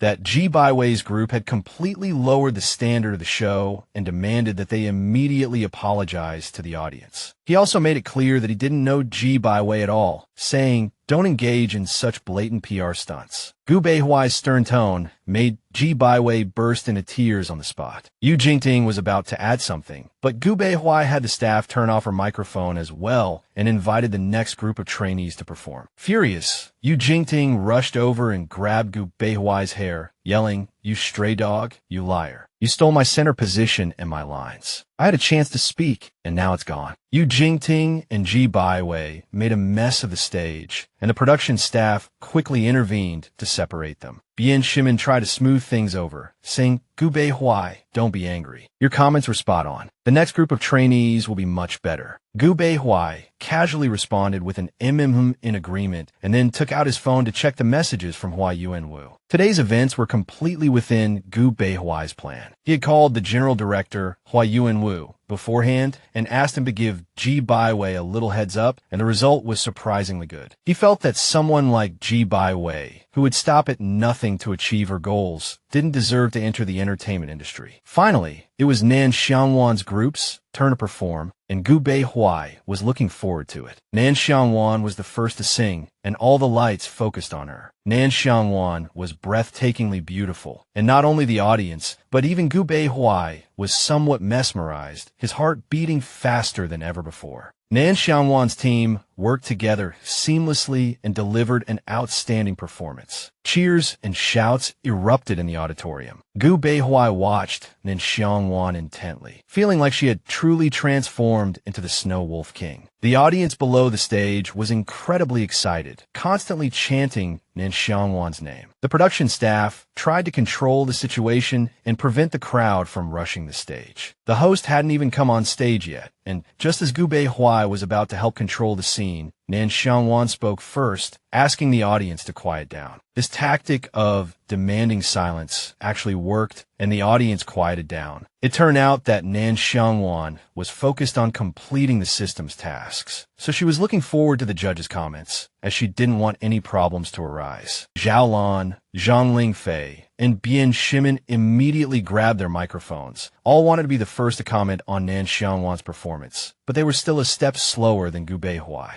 Gu Beihuai called out Nan Xiang Wan's name. Nan Xiang Wan also recognized him as the person who had helped her in the hallway before, so she listened very attentively to Gu Beihuai's comments. However, after calling out Nan Xiang Wan's name, Gu Beihuai fell silent. After a while, prompted by Nan Xiang Wan, he chuckled and praised her incredibly perfect performance. Of course, Gu Beihuai didn't forget to praise the other 4 trainees, and all 5 of them sincerely bowed to thank him. Then, Gu Beihuai asked Nan Xiang Wan about the previous Weibo post, asking if he had invited her to be the female lead in the sword dance music video, and saying he didn't know if she would agree to the invitation. The comments section immediately exploded, with some thinking it was a scripted part of the show, and others discussing Gu Beihuai personally inviting Nan Xiang Wan. After hearing Gu Beihuai's words, Nan Xiang Wan fell into deep thought. Then she looked up at Gu Beihuai and asked, "How much will you pay me?" Gu Beihuai, the 3 judges, the live audience, and the netizens watching the live stream were all stunned. The atmosphere at the scene was deathly silent. No one expected Nan Xiang Wan to respond like this. Gu Beihuai chuckled and asked, "How much does Nan Xiang Wan want?" Nan Xiang Wan held up 5 fingers, asking Gu Beihuai. Gu Beihuai nodded directly and offered Nan Xiang Wan 50 million, utterly shocking her. She hadn't expected to receive 50 million for filming a music video. She had only been thinking about 50,000. Nan Xiang Wan loved money as much as life itself. Hearing such a high price from Gu Beihuai, she forgot all about her image and stage etiquette, practically wanting to run over and sign the contract right then and there. Zhu Sha quickly pulled her back, startled. Gu Beihuai chuckled and reassured Nan Xiang Wan that he would definitely find her to sign the contract after she returned. Having gotten what he wanted, Gu Beihuai passed the microphone to the other judges and asked them to comment on Group 1's performance. After all the judges had given their opinions, Nan Xiang Wan and her teammates returned backstage. The girl was starving and desperately needed to eat something. Suddenly, the system popped up to give her a reward. Nan Xiang Wan assumed it was the reward for completing the public performance mission. It wasn't. It was just a small gift congratulating her on surpassing 5 million fans. Honestly, it didn't excite Nan Xiang Wan in the slightest. But then she remembered the 10x cashback from the online shopping paradise and thought, well, maybe it wasn't so bad after all. So, Nan Xiang Wan immediately perked up again. She skipped over to Zhu Sha and said, "Hey, after all the trainees finish performing, let's go grab something to eat." After all the trainees finished their performances, it was time for the voting segment. The offsite audience had 1 vote each, while the live audience in the studio had 5 votes each. The host pointed to the LED screen. Nan Xiang Wan had received a staggering 978,332 audience votes, a landslide victory. Next came the mentor voting, with each mentor having 5,000 votes. Wei Tao split his votes between Nan Xiang Wan's group, Gedong group, and Zhang Ye's group, but the other 4 mentors all gave their votes to Yu Jingting's group 14. As for the judges, Bian Shimin announced that he wouldn't vote for Nan Xiang Wan's group because they had already performed brilliantly and didn't need his help. Instead,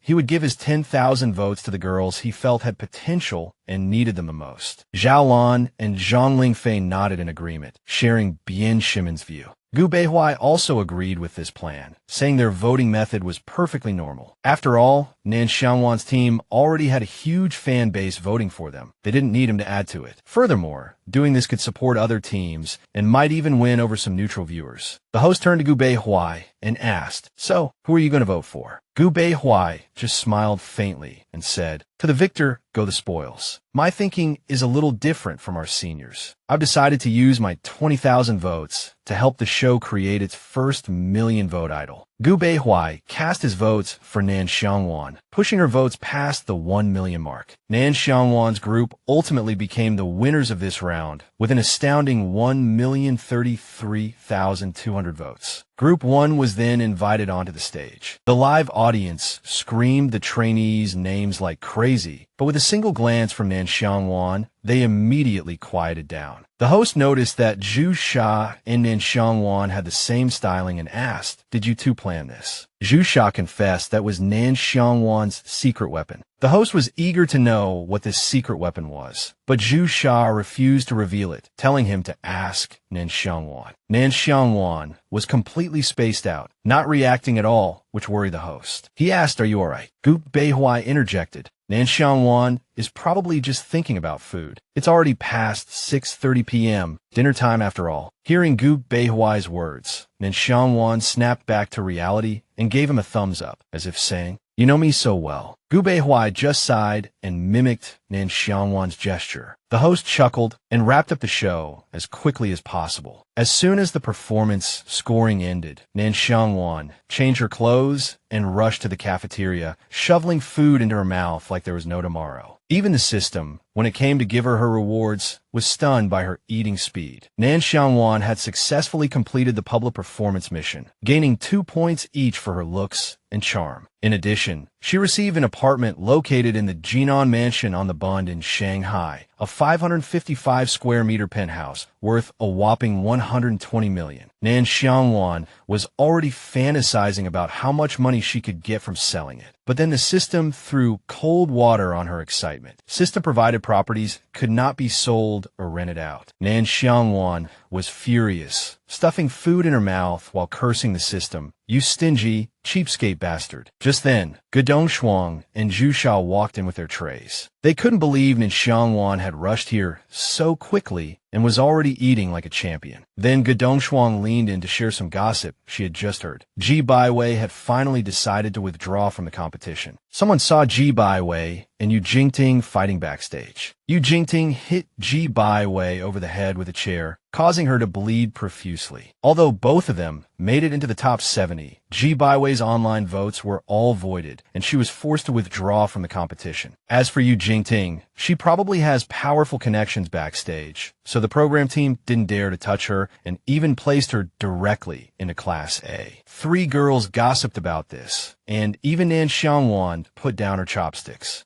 Zhu Sha noticed Nan Xiangwan lost in thought and asked her what she was thinking about. Zhu Sha and Gedong Shuang were surprised that after all that, what Nan Xiangwan was actually fixated on was the fact that fights could even break out on this show. The next day, Nan Xiangwan officially entered Class A. As soon as Gedong Shuang saw her, she immediately went up to greet her and the other trainees also greeted her. Suddenly, Yu Jingting appeared out of nowhere and deliberately bumped into Nan Xiang Wan. She then pretended to greet the members of Class A amicably. Everyone in Class A had been training together for a long time, which made Yu Jingting feel a little isolated. Seeing Zhu Sha approaching, she tried to pull Zhu Sha to stand with her. But Zhu Sha ignored Yu Jingting and went to greet Nan Xiang Wan instead. Zhu Sha and Nan Xiang Wan enthusiastically discussed the choreography for the performance, completely ignoring Yu Jingting, who was fuming in the distance. Unwilling to give up, Yu Jingting tried to insert herself into their conversation. Nan Xiang Wan immediately stepped in front of Zhu Sha and asked, "Have you lost your memory? Have you forgotten what you did to her? And now you have the nerve to come over here?" Yu Jingting glared angrily at Zhu Sha. She would definitely tell her father about this. However, in front of everyone, Yu Jingting still pretended she didn't know anything. Seeing her like this, the other trainees immediately avoided Yu Jingting. Just then, their mentor, Bian Shimin, walked over. Everyone assumed they would be training in rap techniques today, but unexpectedly, Bian Shimin was teaching beatboxing. Seeing everyone's lack of enthusiasm, Bian Shimin was a little displeased. "Haven't you learned street dance? That's also hip-hop culture. What's wrong with beatboxing? Do you look down on beatboxing?" Then Bian Shimin had the trainees listen to a beatboxing performance. Gedong knew nothing about it. Neither did Zhu Sha, but Nan Xiang Wan was extremely interested in this skill. Yu Jingting asked Bian Shimin with a sweet smile if the other classes also needed to learn beatboxing. Bian Shimin frowned and replied that they didn't need to. Beatboxing was a vocal skill, and there was a high probability that the trainees wouldn't use it on stage. Then Yu Jingting asked, could she skip it? She only wanted to focus on learning things that would be used on stage. Bian Shimin agreed and told her to go to the corner to review her rap skills. Yu Jingting's expression changed. She had a few points she didn't quite understand and wanted to ask for guidance, but Bian Shimin directly refused, saying he didn't have time. Then he called the other trainees to gather around and taught them more specific beatboxing techniques. The practice room was immediately divided into two groups. On one side were Bian Shimin and the Class A trainees, happily learning beatboxing. On the other side was Yu Jingting, who deliberately stood near the camera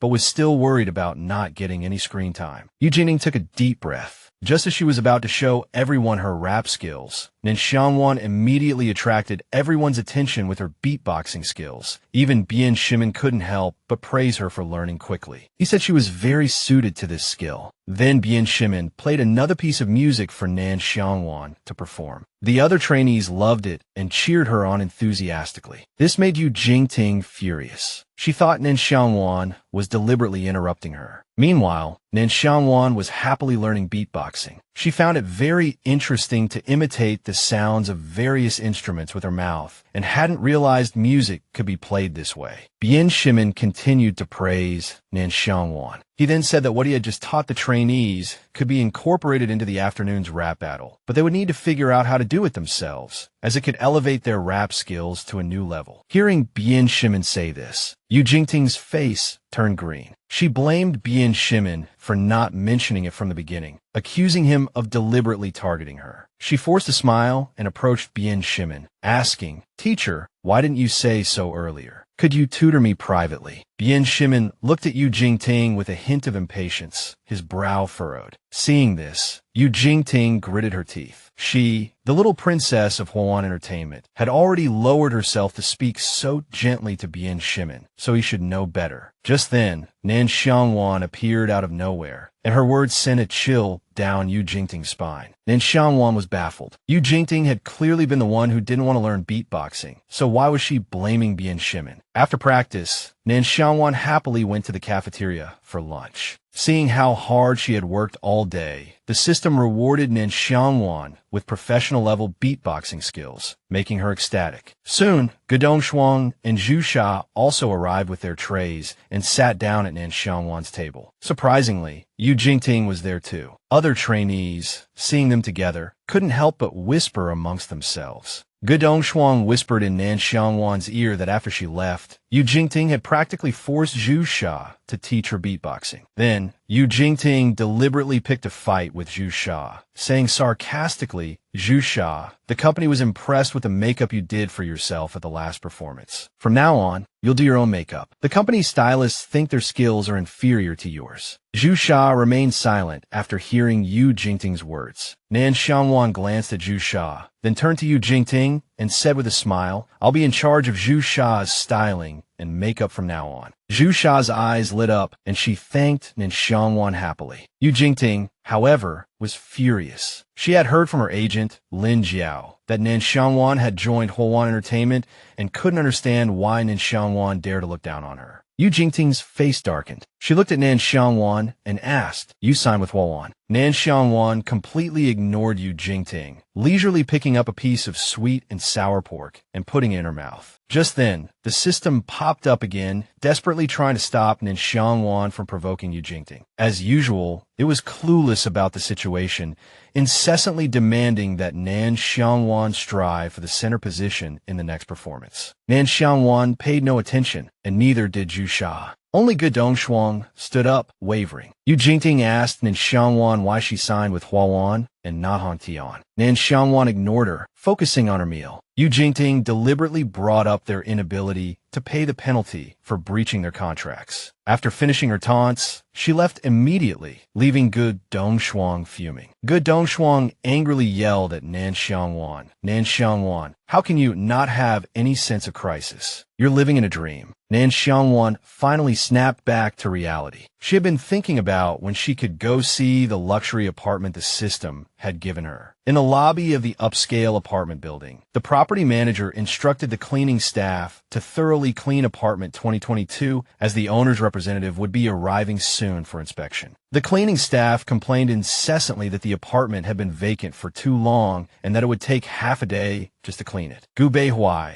who had just returned home, overheard their conversation and thought to himself, "It seems I'm getting a new neighbor." The next day, after skills training, the staff announced a day off for all trainees and informed Nan Xiang Wan to return to school to handle her work-study procedures. Nan Xiang Wan ruffled her hair in frustration. She didn't want to go back to school at all. What bird that had flown out of its cage would want to return? But then again, if it weren't for the system giving her the task of taking the college entrance exam, none of this would have happened. If Nan Xiang Wan failed the task, she would have to endure all the previous punishments, including electric shocks, severed fingers, and losing all the money she had earned. Sigh. Some girls felt sorry for Nan Xiang Wan. They had previously seen Huowan's van leaving and assumed Yu Jingting was bullying her again. However, a few minutes later, Zhang Shu, Huowan Entertainment's agent, arrived to pick up Nan Xiang Wan in an ultra-luxurious celebrity van. Only then did everyone realize that Nan Xiang Wan hadn't been bullied at all. Nan Xiang Wan returned to her apartment in the upscale complex. Since she only had one day off, she decided to check out her new home. Nan Xiang Wan looked around the apartment, thinking that the place was truly beautiful, but the fact that she couldn't sell or rent it still annoyed her. Afterward, Nan Xiang Wan sat down on the sofa. She had already asked Jian Su to go to the school to handle the paperwork, and had left the company's daily affairs to Xiao Fu and Jian Su to manage. Nan Xiang Wan also got her phone back. She remembered that many people had sent her messages, but she hadn't had time to reply. As soon as she took out her phone, she saw a message from her younger brother, Nan Xiaoyang. Seeing his concerned message, Nan Xiang Wan's expression softened, and her heart felt incredibly warm. She had almost forgotten that she had a twin brother and that her family still remembered her. In Nan Xiang Wan's memory, her family was very poor, so as soon as she earned some money, she immediately transferred some to her brother. Nan Xiaoyang, upon seeing his sister's transfer notification, was so shocked he almost dropped his phone. He even wondered if Nan Xiang Wan's account had been hacked. Even after Nan Xiang Wan explained that she had earned the money, Nan Xiaoyang still returned the transfer. Afterwards, Nan Xiang Wan transferred money to her mother, but her mother immediately sent it back and even tried to transfer some money to her. Nan Xiang Wan tried to explain that she had money and urged her mother to accept it, but her mother simply praised her for being thoughtful and told her to keep the money for herself. Nan Xiang Wan was confused. She didn't understand why her family wouldn't accept her money. She genuinely wanted to help support them. But on second thought, Nan Xiang Wan felt that Nan Xiang, her father, and her mother were all too good to her. This strengthened her resolve to earn a lot of money, so much that her family wouldn't dare refuse it. Suddenly, Nan Xiang Wan's phone buzzed with a series of notifications. She opened it to see messages from her school's class group chat. Nan Xiang Wan was puzzled, wondering why they were teasing her and using her as an emoji. Then, the system reappeared, assigning her a fan-related task. The task was simple: post an official announcement on Weibo about opening an account. As usual, the reward would be based on the number of comments and likes the post received. The penalty for failure was a deduction of 200,000 in cash, which was terrifying. Nan Xiang Wan immediately followed the instructions, showcasing a series of professional dance moves to her fans. As soon as the Weibo post went live, fans flocked to watch and leave comments. Everyone loved Nan Xiang Wan. Soon, she completed the fan interaction task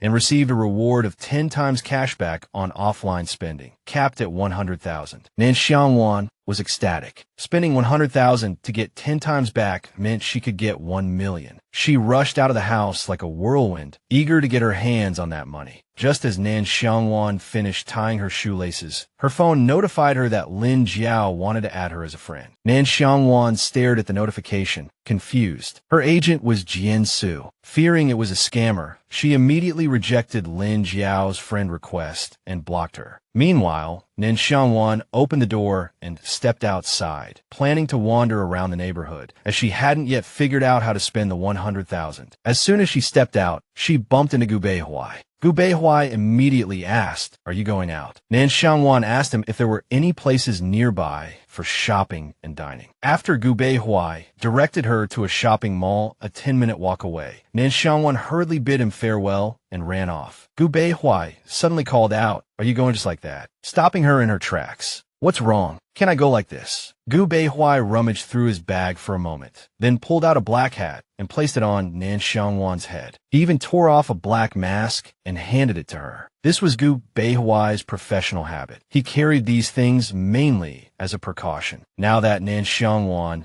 was considered a celebrity, it would be troublesome if she went out without proper disguise and was recognized. Although Nan Xiang Wan claimed she wasn't afraid, she still put on the mask he gave her. She even offered to treat Gu Beihuai to a late-night snack to thank him, figuring this would help her spend the money faster and get the cashback reward sooner. Gu Beihuai chuckled and told Nan Xiang Wan to wait for him while he put his bag away. Then, the two of them went shopping together. While shopping, Nan Xiang Wan happened to discover that the mall had a VIP membership store, the same one she'd received a membership for as a reward earlier. Excited, she began to splurge. Although the prices in this world were quite high, and 100,000 wouldn't buy much, the prospect of a 1 million cashback still filled her with satisfaction. Just then, Nan Xiang Wan caught a delicious aroma wafting from a Vietnamese crepe stand. She turned to Gu Beihuai and asked how many he wanted. After he held up one finger, she ran over to buy some. "Auntie, I'd like one." While Nan Xiang Wan waited for her crepe, some fans recognized her. When they realized it really was her, the crowd went wild. However, knowing that Nan Xiang Wan disliked large crowds, the fans tacitly remained quiet, only snapping photos frantically. Meanwhile, at Huawan Entertainment, Yu Jingting was furious, demanding that Lin Jiao come up with a solution. She had been badly slandered online by a few rivals recently, especially with Nan Xiang Wan's recent trending appearance. Yu Jingting worried that Nan Xiang Wan would threaten her B-list endorsements. Lin Jiao reassured her, "Don't worry, Jingting. We have control over all the C-list endorsements. I'll make sure Nan Xiang Wan helps elevate your status. Besides, it's just 10th place on the trending list." That being said, Lin Jiao was still furious that Nan Xiang Wan had rejected her friend request and blocked her. She told Yu Jingting to wait and that she would contact Nan Xiang Wan as soon as possible. Outside Qigong Pavilion, Nan Xiang Wan was happily eating her crepe. She had already eaten half of it and was planning to take the remaining 5 home. Nan Xiang Wan turned to Gu Beihuai and asked with great concern, "Are you only going to eat one?" Gu Beihuai nodded. "I have to watch my diet every day." Gu Beihuai thought to himself that Nan Xiang Wan was very good at managing her fans. With just a glance, she had quieted them all down and they hadn't even noticed him. Even though Nan Xiang Wan was just a newcomer, she already had so many loyal fans and a bright future ahead of her. Lost in thought, Gu Beihuai chuckled, which puzzled Nan Xiang Wan. "What are you laughing at?" Then Gu Beihuai asked, "Do you want some ice cream?" Nan Xiang Wan. I'll treat you to ice cream. Thanks for the crepe. Nan Xiang Wan happily agreed, nodding enthusiastically. While Gu Beihui went inside to buy ice cream, Nan Xiang Wan waited outside. Suddenly, a car screeched to a halt near where she was standing. Two men jumped out and tried to drag her into the car. Nan Xiang Wan didn't know who these people were, but when she saw them rushing towards her, she fiercely kicked one of them in the knee. The other man tried to attack her from behind, but she also kicked him in the butt. Nan Xiang Wan's face darkened, and she yelled at the two men, "Are you trying to rob me, or something?" Remembering the lesson she had learned on the battlefield, Nan Xiang Wan seized the opportunity and prepared to finish them off. The system, sensing the unusual change in Nan Xiang Wan's emotions, quickly popped up to stop her, reminding her that she couldn't kill anyone. Nan Xiang Wan tried her best to restrain herself and turned to leave, repeating in her mind that she was in a civilized world and couldn't kill. Gu Beihui came out with the ice cream and saw the whole thing. He was followed by several security guards from the building. They split up and dragged the two men, along with Lin Jiao, who was still in the car, to the police station. Lin Jiao tried to explain that she was Nan Xiang Wan's agent and kept shouting her name, but no one cared. After getting away from those people, Gu Beihui said, "I just came out of the convenience store and saw you taking on two men by yourself. You're pretty good, but it's safer to call security." He also asked Nan Xiang Wan if she was hurt. Unharmed, Nan Xiang Wan cheerfully asked, "Where's the ice cream?" Gu Beihui gave her a helpless look and then handed her the bag of ice cream, which delighted her. Afterwards, Gu Beihui thought about increasing security at Qigong Pavilion, wondering if it was criminals or crazed fans who were ambushing her. Nan Xiang Wan calmly said, "It's okay. If those people dare to touch me once, I'll hit them twice." After finishing the ice cream, Gu Beihui and Nan Xiang Wan went home. Just then, Nan Xiang Wan's phone rang. It was her agent, Zheng Su. Zheng Su had taken care of everything at school, and Nan Xiang Wan could go directly to school tomorrow. The next day, Nan Xiang Wan went to school to apply for the work-study program, but the teachers were all her fans. They wanted her to sign autographs and take pictures with their children, which made Nan Xiang Wan feel embarrassed. Afterwards, Nan Xiang Wan went to her class, handed in her work-study application to the homeroom teacher, and got her textbooks and test papers to study during breaks. The teacher accepted the application, and Nan Xiang Wan told her that she would do her best in both the competition and the college entrance exam. Some of her classmates seemed to have become Nan Xiang Wan's fans, completely captivated by her beauty. The homeroom teacher was very pleased with Nan Xiang Wan. Even after becoming famous, she still hadn't forgotten about her studies. As soon as the bell rang, Nan Xiang Wan became completely depressed. She wanted to experience school life in this world, but guess what? Except for English, she couldn't understand a single class. Seriously, why did she choose science in the first place? Her classmates surrounded Nan Xiang Wan, begging her to tell them stories from her time at the training camp. Apparently, break time was too short and they couldn't get enough. Nan Xiaoyang came to the rescue, telling them to hurry home for dinner. Just then, a group of girls who hung out with Sher Byway came over and started provoking Nan Xiaoyang. They thought Nan Xiang Wan was too arrogant. "It's just one successful performance. Be humble, girl. Besides, they're still students. If they neglect their studies, they're done for." She even started mocking Nan Xiang Wan's poor grades. Ouch! Nan Xiaoyang gritted his teeth, ready to charge at them, but Nan Xiang Wan stopped him. Then, Nan Xiang Wan walked towards the girl step by step. As she passed by her, she dropped her backpack on the ground with a thud. The two girls who were giving Nan Xiang Wan a hard time were startled and nervously asked her what she was doing. Nan Xiang Wan calmly told them that she was just switching hands, and besides, whether she took the college entrance exam or participated in the competition was none of their business. Anyway, Nan Xiang Wan had a mission assigned by the system, and she was going to complete it. It wouldn't matter even if I killed her. Nan Xiang Wan ignored the two girls who were paralyzed with fear on the ground, picked up her backpack, and called Nan Xiaoyang to go home for dinner. Nan Xiaoyang hurried to catch up, saying their parents were waiting for them at the school gate. The other students watched Nan Xiang Wan's departing figure, amazed by her transformation. She was like a total queen. As soon as their mother saw Nan Xiang Wan and Nan Xiaoyang, she started scolding Nan Xiaoyang for not helping his sister carry her backpack. Nan Xiaoyang felt extremely wronged. He had used all his strength to catch up to Nan Xiang Wan and was still panting. Then, Nan Xiang Wan took out a diamond bracelet from her bag and handed it to her mother. She insisted her mother accept it. Her mother, however, stubbornly refused, telling Nan Xiang Wan to keep the money for herself. Her father and Nan Xiaoyang were heartbroken, both accusing Nan Xiang Wan of favoritism. Afterward, the family of four hurried home for dinner. Their mother had made a table full of Nan Xiang Wan's favorite dishes. That same day, all the trainees returned to the training camp. Based on the rankings from the first performance, they were assigned new seats. With over 1 million votes, Nan Xiang Wan undoubtedly took the first place throne. She was delighted to be sitting so high. The cool air felt comfortable. Suddenly, Nan Xiang Wan frowned slightly. She sensed a hostile gaze fixed on her. It was Yu Jingting, sitting in 6th place, glaring at her with murderous eyes. The previous night, Nan Xiang Wan had trended online. Yu Jingting had wanted Lin Jiao to pressure Nan Xiang Wan, but there had been no movement from Lin Jiao. Yu Jingting glared fiercely at Nan Xiang Wan. Since Nan Xiang Wan wouldn't be her foil, she might as well die. Nan Xiang Wan stared back at Yu Jingting, killing intent rising in her eyes. Just as Nan Xiang Wan was about to teach Yu Jingting a lesson, the system popped up, reminding her, "Host, do not kill. Only 50 trainees will remain after the second performance. They will draw lots based on their ranking to choose teammates and songs for the second performance." Nan Xiangwan's team included Miao Xiaoman, Li Baran, Deng Sinan, and Yu Jingting. Ugh. Everyone on the team was unhappy with Yu Jingting's way of distributing the lyrics. Nan Xiangwan simply watched her with icy eyes. The system kept reminding Nan Xiangwan, "You can't kill people. Murder is illegal." Yu Jingting, ignoring everyone else, decided to distribute the parts her own way. As a result, Li Baran didn't get any lines, and he questioned her. "Nan Xiangwan is the team leader. Who gave you the authority to distribute the lyrics?" Furthermore, the song they drew, Assassin, was only 4 minutes and 34 seconds long,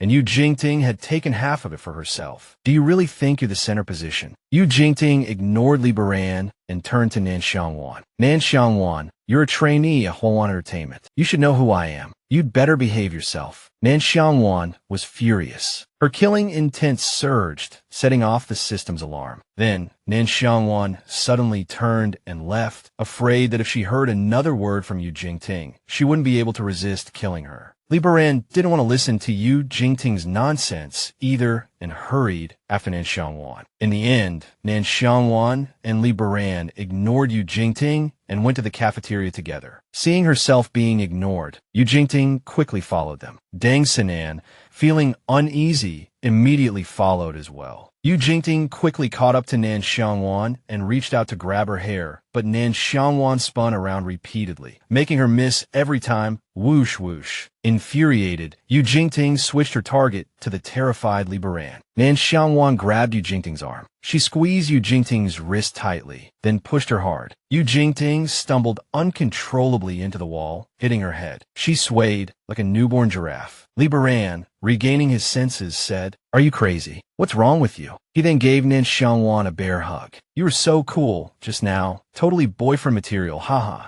Yu Jingting, clutching her forehead, saw blood and screamed for help before fainting. Deng Sinan, standing at the doorway, saw people coming and rushed to Nan Xiangwan's side, asking loudly, "Nan Xiangwan, are you okay?" "Oh my god, why did Yu Jingting suddenly collapse? Someone help." Yu Jingting hit her head and is bleeding. "Oh my god, is Nan Xiangwan okay? Why did Yu Jingting suddenly faint? Someone come quickly, she's bleeding." Some of the program staff heard Deng Sinan's voice and rushed over to check on Yu Jingting, then carried her to the hospital. Someone asked Deng Sinan what happened. This was the back hallway, with no surveillance cameras. Deng Sinan and Li Baran started to collaborate on their story, claiming that Yu Jingting had rushed forward to gouge out Li Baran's eyes, but he dodged and she hit the wall herself. Deng Sinan even asked Nan Xiangwan if that was what happened, leaving Nan Xiangwan somewhat bewildered. She was clearly the one who pushed Yu Jingting. Afterwards, the staff had Deng Sinan and Li Baran go to the assistant director to explain the situation. Nan Xiangwan could leave if she wasn't involved. Meanwhile, at Nanbei Entertainment headquarters, Gu Beihui was busy with work and had no time to pay attention to Nan Xiangwan. Finally, today he had some free time and saw Nan Xiangwan live streaming herself doing homework. Nan Xiangwan was preparing for the college entrance exam, and time was incredibly tight. A reporter came to interview her, but Nan Xiangwan instead asked him how to solve a problem. Then Nan Xiangwan told the reporter, "If you can't solve this problem,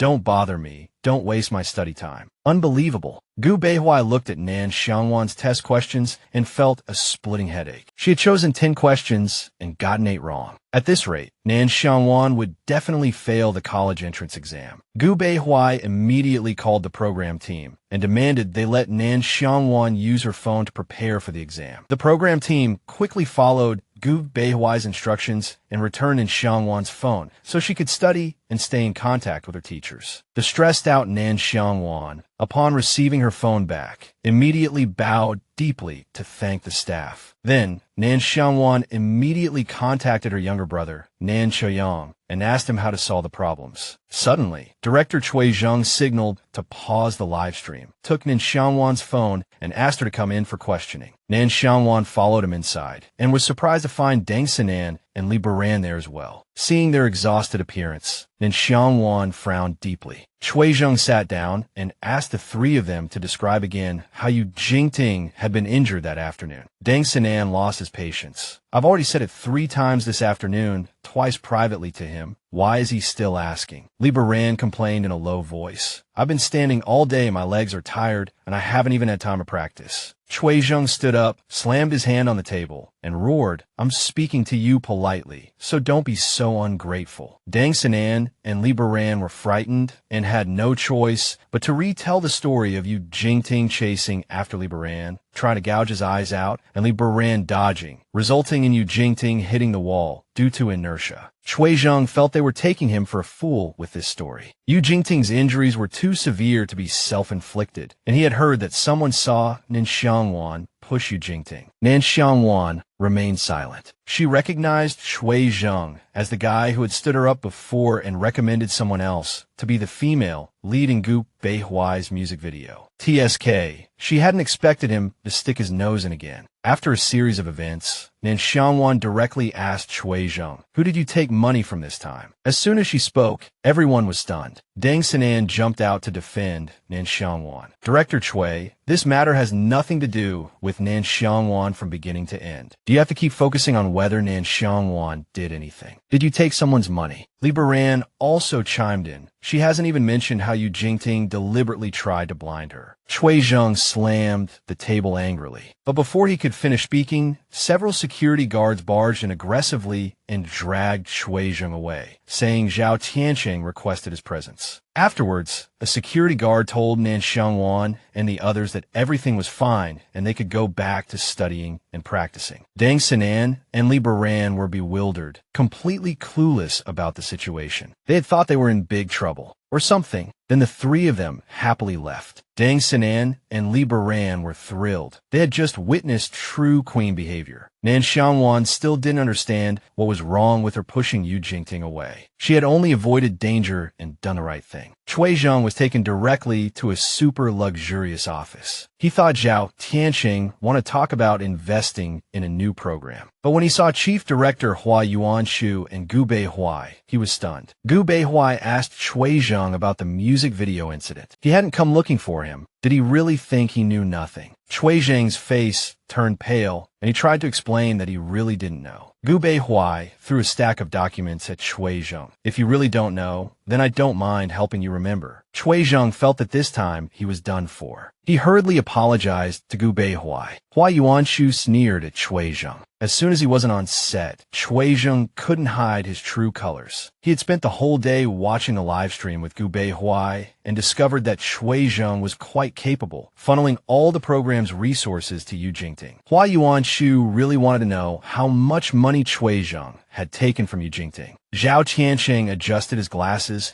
and said the company's legal department had thoroughly investigated the situation. This was only part of Cui Zheng's disciplinary record, along with his actions on the show. As for the text messages and other things, they would deal with those later. Cui Zheng apologized profusely, saying he was just momentarily confused and had been led astray. Gu Beihuai stood up angrily and questioned Cui Zheng, asking what right he had to privately interrogate the show's trainees. He wasn't the police. Then Gu Beihuai turned to leave, telling Cui Zheng to speak to the police if he had anything further to say. He told him to stop groveling. It was disgusting. Ignoring Cui Zheng's pleas, Gu Beihuai left. He wouldn't let someone like Cui Zheng off the hook. Not only had he hindered Nan Xiang Wan's studies, but he had also targeted her on behalf of Yu Jingting. So Gu Beihui decided to start investigating Yu Jingting's family. Meanwhile, in a VIP ward, Yu Jingting was pestering her father to deal with Nan Xiang Wan. She was convinced that Nan Xiang Wan had deliberately injured her, preventing her from returning to the competition. Yu Weihong, Yu Jingting's father, was a big shot at Huan Entertainment. To appease his daughter, he bought a trending topic to smear Nan Xiang Wan. Yu Jingting smiled wickedly, eagerly anticipating Nan Xiang Wan's downfall. Suddenly, Yu Weihong received a call from Lin Jiao. Lin Jiao demanded he immediately delete the interview video online. Yu Weihong was furious, as he hadn't been able to reach Lin Jiao for days, and now he was hearing this advice. He roared angrily, saying he would avenge his daughter against Nan Xiang Wan. Elsewhere, Nan Xiang Wan finally finished all her exam questions. Nan Xiang said goodbye to her, telling her to let him know if she had any problems. After hanging up, Nan Xiang Wan wondered if the hospital would reveal any tricks Yu Jingting had pulled. Just then, the system popped up a new task for Nan Xiang Wan. This time, she had to take reasonable measures to clearly explain the online incident to avoid image problems and fan arguments. If the task was successful, Nan Xiang Wan would receive a tenfold cashback reward on a single purchase. But if it failed, her homework for the next day would instantly increase tenfold. Nan Xiang Wan was so angry she wanted to hit the system, but the system quickly told her to wait and check the trending topics first. Nan Xiang Wan opened the video. It turned out to be the two men who had tried to force her into their car last time, now relentlessly slandering her. Nan Xiang Wan put down her phone, supremely confident that she could complete the system's task. She quickly found the property manager. She needed to get the surveillance footage from Qigong Pavilion. The property manager was incredibly efficient, not only retrieving the video, but also reporting the case to the police. Nan Xiang Wan checked the situation on Weibo. Most of her fans were still rational, and there hadn't been a mass exodus yet. However, the system's task needed to be completed quickly, both for the money and to avoid the dreaded tenfold increase in homework. So, Nan Xiang Wan decided to post an explanation on Weibo herself. Just then, the property manager messaged Nan Xiang Wan, telling her to repost the police's post to clarify the facts. The official police account, Pinyin MDU, clearly stated that Nan Xiang Wan was acting in self-defense. This instantly made everything clear to everyone. Nan Xiang Wan's fans immediately sprang into action, pushing the post to the top of the trending topics and clearing their idol's name. However, Nan Xiang Wan found it a little strange. The property manager had just said it would take a whole day to get the results. So how had it happened so quickly? Nan Xiang Wan reposted the Pinyin MDU post. The system immediately popped up a notification. Your fan count has soared to 6 million, achieving God-level anti-backlash reality. Afterward, the system also issued Nan Xiang Wan her reward, task complete. Nan Xiang Wan happily fell asleep. Meanwhile, at Qigong Pavilion, Gu Beihui breathed a sigh of relief, seeing that Nan Xiang Wan's issue was resolved. He even enlisted his friend, Sher Byway, to help him handle Nan Xiang Wan's situation. Sher Byway asked Gu Beihui how he knew there were surveillance cameras there and had given him such precise time and location information. Otherwise, it would have taken him ages to find the information. Gu Beihui calmly replied, "I was there." His casual words startled Sher Byway, who questioned him, "Wait, why were you with my idol? Also, I just checked your Weibo, and this isn't the first time you've spoken up for her. What's going on? Don't tell me some perverted psychology is budding." Gu Beihui calmly retorted, asking how Sher Byway could ask such a beastly question. Nan Xiang Wan wasn't even an adult yet. Sher Byway then countered that Gu Beihui was the real beast, asking why he was so proactive in helping Nan Xiang Wan. Gu Beihui explained, "I just don't want to see a gem covered in dust." Meanwhile, at the hospital, Yu Weihong frantically called for a doctor to check on Yu Jingting. She had just glanced at her phone and suddenly vomited and fainted. The nurses quickly rushed Yu Jingting into the emergency room.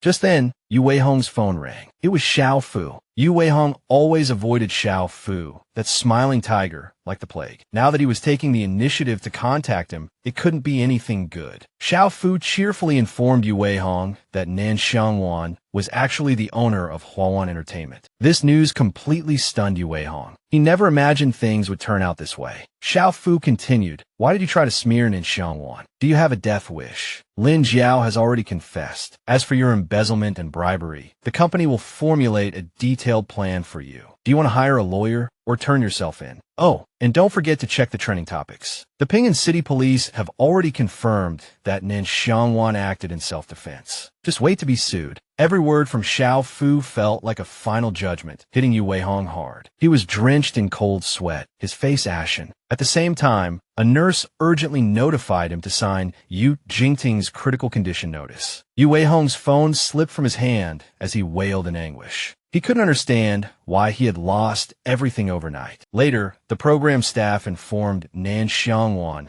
that Yu Jingting had withdrawn from the competition, so her group now only had 5 members left to perform. After the program staff left, everyone in the group was overjoyed. Nan Xiang Wan was full of fighting spirit. Anyway, that annoying fly is gone. My team is definitely going for first place. She completely ignored the fact that they were live streaming. Deng Xiaonan thought for a moment, then asked Nan Xiang Wan, "Do you want to incorporate some theatrical elements into our team's dance? I've studied stage and film before." Nan Xiang Wan agreed. "I'll leave it all to you." Deng Xiaonan then boldly asked Nan Xiang Wan, "How about a cross-dressing concept? The stage layout and style would be similar to the original song, but the choreography would add a sense of mystery. I can start working on it right away, but I'm not sure if the program team can provide us with suitable costumes." Just then, the system gave Nan Xiang Wan another task, requiring her to provide performance costumes and styling for each member of the team. The reward for completing the task was professional musical instrument playing skills. Conversely, if she failed, her company would suffer a 30% loss. This penalty made Nan Xiang Wan very irritable. So, she took charge of providing all the styling and stage costumes for everyone in the team. The team members were ecstatic. Nan Xiang Wan's Snow Wolf King look last time was incredibly stunning, and this time,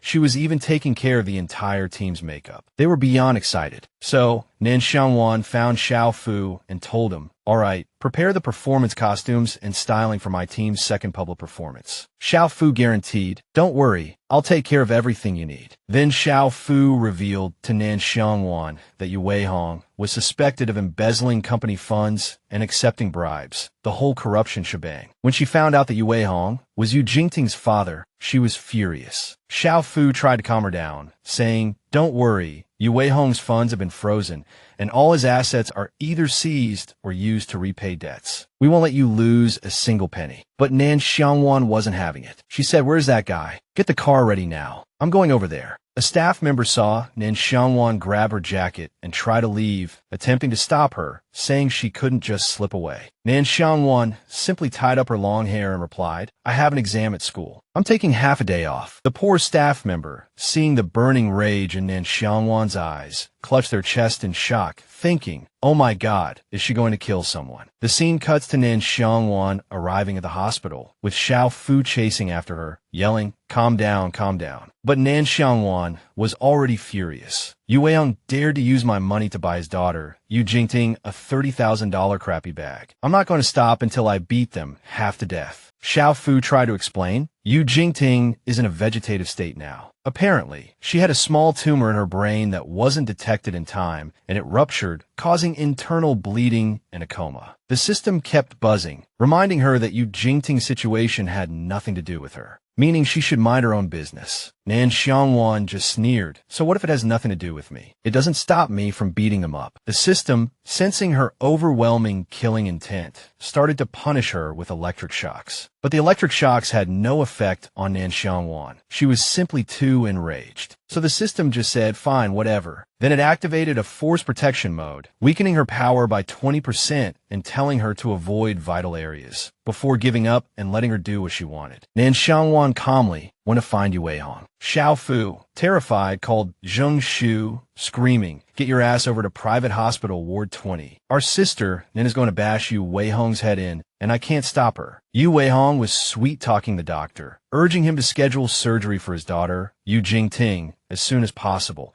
and promising to settle the hospital bills immediately once his funds were unfrozen. The doctor was in a difficult position, as this was completely against hospital regulations. Seeing Nan Xiang Wan, the doctor suggested Yu Weihong try asking her. Upon seeing Nan Xiang Wan, Yu Weihong flew into a rage. He lunged at her, roaring, "Nan Xiang Wan, unfreeze my money immediately." Give me back my money. My daughter is like this because of you. I want you to pay with your life. Nan Xiang Wan dodged him, grabbed his face, and slammed him hard to the ground, growling, "Say that again. Whose money is it?" Yu Weihong staggered to his feet, touched his head, and saw blood. He was terrified and yelled, "Nan Xiang Wan's gone crazy." Nan Xiang Wan glared at him and said, "You're the dog who's been embezzling my money." Yu Weihong didn't consider it embezzlement. He felt it was what he deserved. What a damned parasite. Nan Xiang Wan squeezed his face harder, glaring at him. "What you deserved. Or were you embezzling? Taking bribes, spending my money, and then turning around to screw me over?" He spat out blood. Nan Xiang Wan threw him back to the ground, telling him he should be grateful the law was protecting him. Just then, a group of reporters suddenly appeared, camera flashes going off constantly, taking pictures of Nan Xiang Wan. They were all frantically discussing Nan Xiang Wan hitting someone. The police arrived in time and took Yu Weihong to the police station for questioning, while Xiao Fu pulled Nan Xiang Wan away. Elsewhere, Jiang Shu was busy dealing with the media, telling them not to fabricate stories or spread rumors, and revealed Nan Xiang Wan's identity as the owner of Huan Entertainment, exposing Yu Weihong's crimes. Nan Xiang Wan left with Xiao Fu, still fuming. Later, Nan Xiang Wan waited for Jiang Shu to finish dealing with the media. Then they went to dinner together with Xiao Fu. Meanwhile, at the Black Pearl restaurant, Ji Yuehua and Lang Hu were having dinner. Lang Hu was browsing the news on his phone, jokingly saying that Nan Xiang Wan had been trending a lot lately, when he suddenly saw the news about her hitting someone. He jumped up in shock, blurting out to Ji Yuehua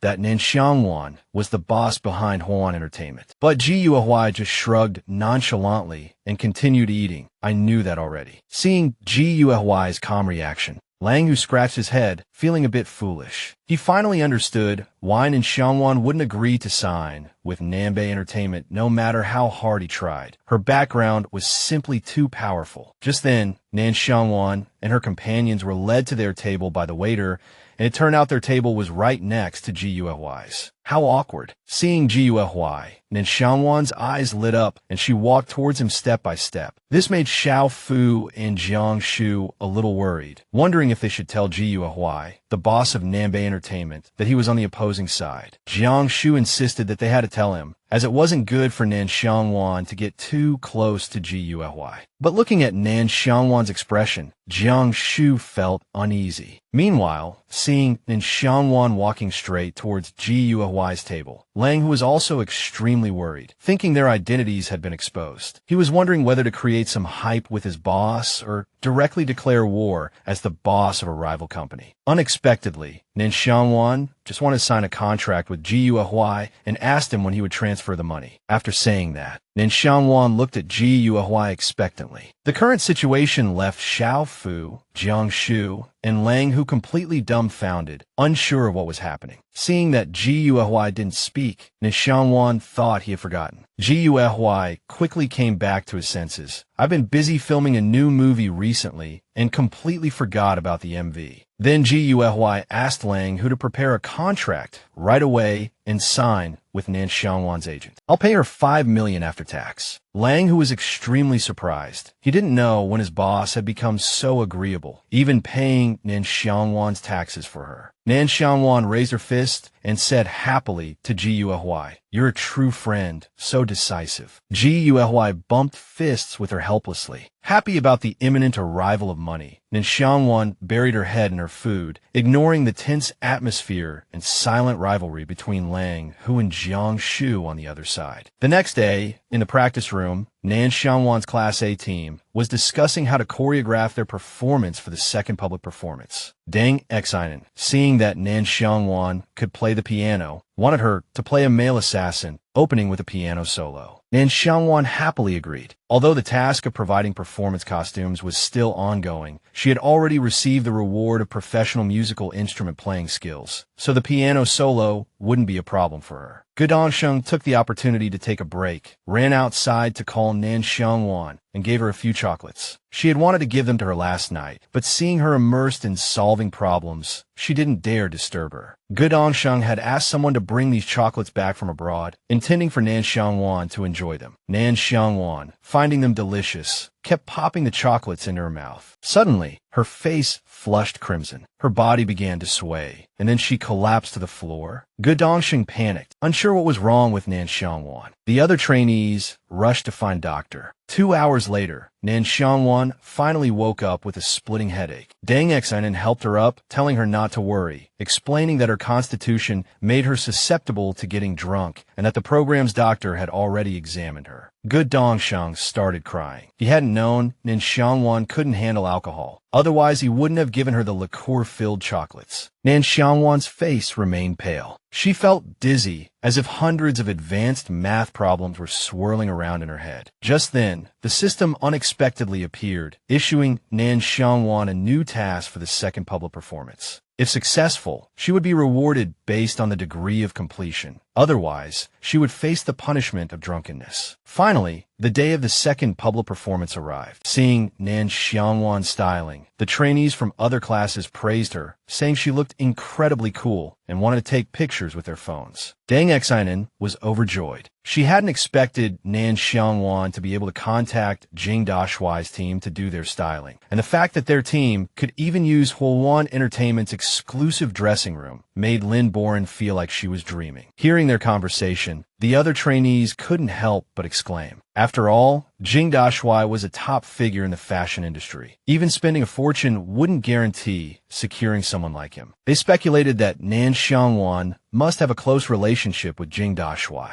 Although they didn't know Nan Xiang Wan's background, they still admired her greatly. However, Nan Xiang Wan felt a little uncomfortable with this hairstyle. Just then, the system appeared, notifying Nan Xiang Wan that the task of providing performance costumes and styling had been completed. The fourth group was the first to perform. Nan Xiang Wan waited impatiently backstage, unsure when it would be their group's turn. At that moment, Qianya, who ranked fourth in the first public performance, called out Nan Xiang Wan's name. Don't think you can pull off the same trick again. Winning the last performance was just because of your unique styling. This time, I will definitely crush you. After saying this, Qianya walked past Nan Xiang Wan. Qianya's group finished their performance. Xiaolan wasn't very satisfied with the performance just now. Bian Jiming also felt that Qianya seemed to have regressed compared to last time. Qianya was very anxious. She hurriedly explained that they had changed stylists this time. Zhong Lingfei interrupted her. Qianya was off-key just now. It has nothing to do with the styling. Zhao Tianxing thanked Qianya's group for their performance and asked the host to draw the number for the next group to perform. The next performers were Group 1, Nan Xiang Wan's group. The audience below the stage began to cheer nonstop, chanting Nan Xiang Wan and her teammates' names. At the same time, Zhao Tianxing stood up and offered his seat to Ji Yuehui, who had come specifically to watch Nan Xiang Wan's performance. Nan Xiang Wan's group song was Killer, originally sung by J.J. Lin. The opening featured Nan Xiang Wan sitting at the grand piano, leisurely playing a solo. Then she and Deng Xiaonan danced together. Deng Xiaonan gazed into Nan Xiang Wan's eyes. Her expression was absolutely captivating, not at all like someone who had never performed before, even better than during rehearsals. Deng Xiaonan didn't know how many more talents Nan Xiang Wan was hiding, but she felt that the person who would ultimately debut as the center of the group might be Nan Xiang Wan. After Group 1 finished their performance, the entire venue suddenly fell silent. Nan Xiang Wan looked around, confused as to why there was no reaction or commentary this time. Ji Yuehui picked up the microphone and praised Group 1's outstanding performance. The live stream's comment section and the audience in the venue erupted upon seeing Ji Yuehui, the scene becoming extremely noisy and lively. Nan Xiang Wan smiled. She felt that this partner was truly supportive, even taking the time to come and cheer her on. Ji Yuehui continued to praise her performance, and then even asked Nan Xiang Wan if she had any interest in developing a career as an actress. Deng Xiaonan and Lin Boren thought this was a great opportunity and signaled to Nan Xiang Wan to accept. Nan Xiang Wan was in a difficult position. She wasn't good with words, and Ji Yuehui kept pressing her for an answer, making things awkward. Besides, she had never studied acting. Ji Yuehui's question was like asking a child who just learned to speak if they wanted to learn English. Gui didn't want to pressure Nan Xiang Wan, so he told her she didn't have to answer immediately. He had a movie in the works, and after the college entrance exam, if Nan Xiang Wan had any thoughts about it, she could contact him directly. Hearing this, Nan Xiang Wan nodded in agreement. Next was Zhao Lan's critique. She thought Nan Xiang Wan performed well, but she didn't know who wrote the stage play. When she learned that Deng Xiaonan was the writer, Zhao Lan was generous with her praise, encouraging her to continue developing her strengths. Zhong Lingfei asked Deng Xiaonan why she put Nan Xiang Wan in the center position, as she was also in Class A. Deng Xiaonan happily explained that it was mainly because only Nan Xiang Wan could cross-dress and play the piano solo, which is why she was placed in the center. After the judges finished their critiques one by one, the members of Nan Xiang Wan's group left the stage. Lin Boren was practically going crazy with excitement. Nan Xiang Wan's look was so cool that Lin Boren almost fell at her feet. At this moment, Qianyu appeared, saying she had a few words she wanted to say to Nan Xiang Wan. Nan Xiang Wan agreed.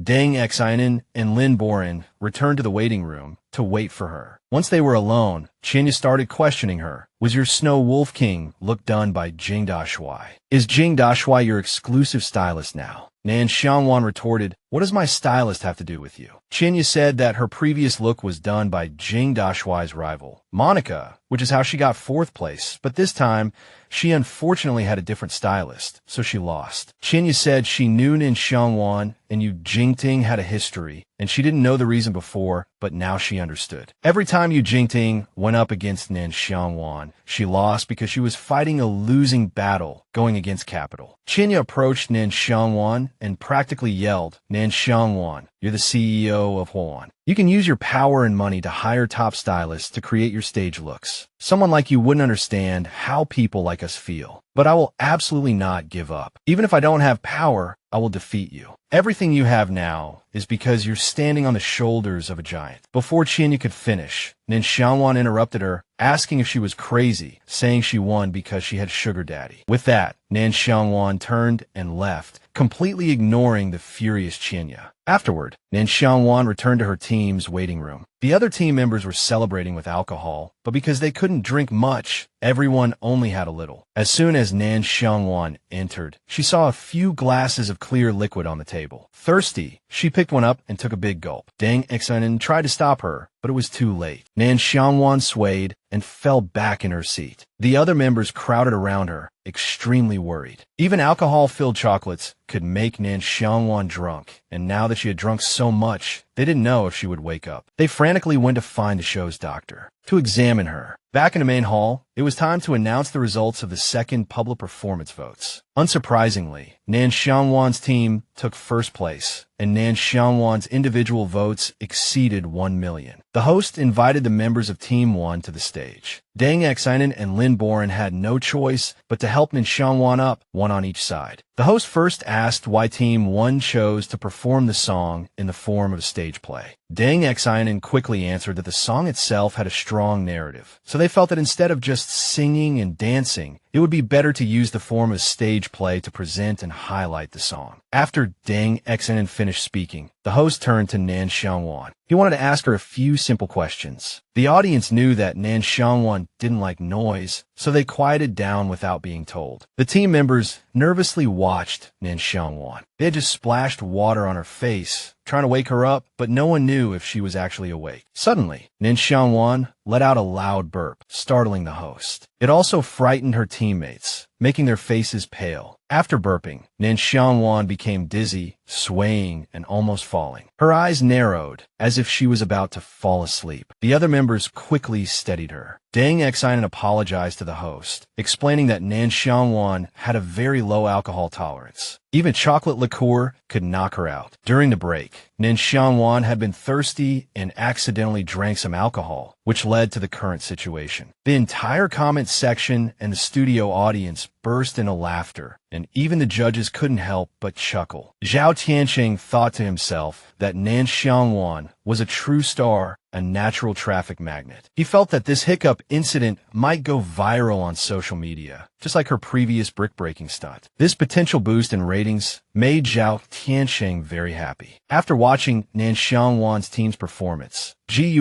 left by car. Sitting in the car driven by Ling Hu, he scrolled through Weibo, reading news about Nan Xiang Wan. He felt her performance today was truly excellent, exceeding his expectations. Gui was really looking forward to the day they could collaborate. Then, he asked Ling Hu if the filming for the sword dance MV was coming up soon. Ling Hu was puzzled when Gui asked about the MV filming date. Didn't you discuss it with director Feng yesterday? Gui hummed in acknowledgement and told Ling Hu to remember to confirm the schedule with Nan Xiang Wan's agent. Ling Hu cautiously glanced at Gui and asked, "Boss, weren't you just talking to Nan Xiang Wan about her development as an actress? We don't have any films in preparation right now, except for the one you just finished. Didn't you say you wanted to focus on business and not take on any more films?" "Boss, don't tell me you signed a film contract with someone behind my back. Have you lost trust in me?" Ling Hu finished his questions in one breath, causing Gui to frown. He then countered,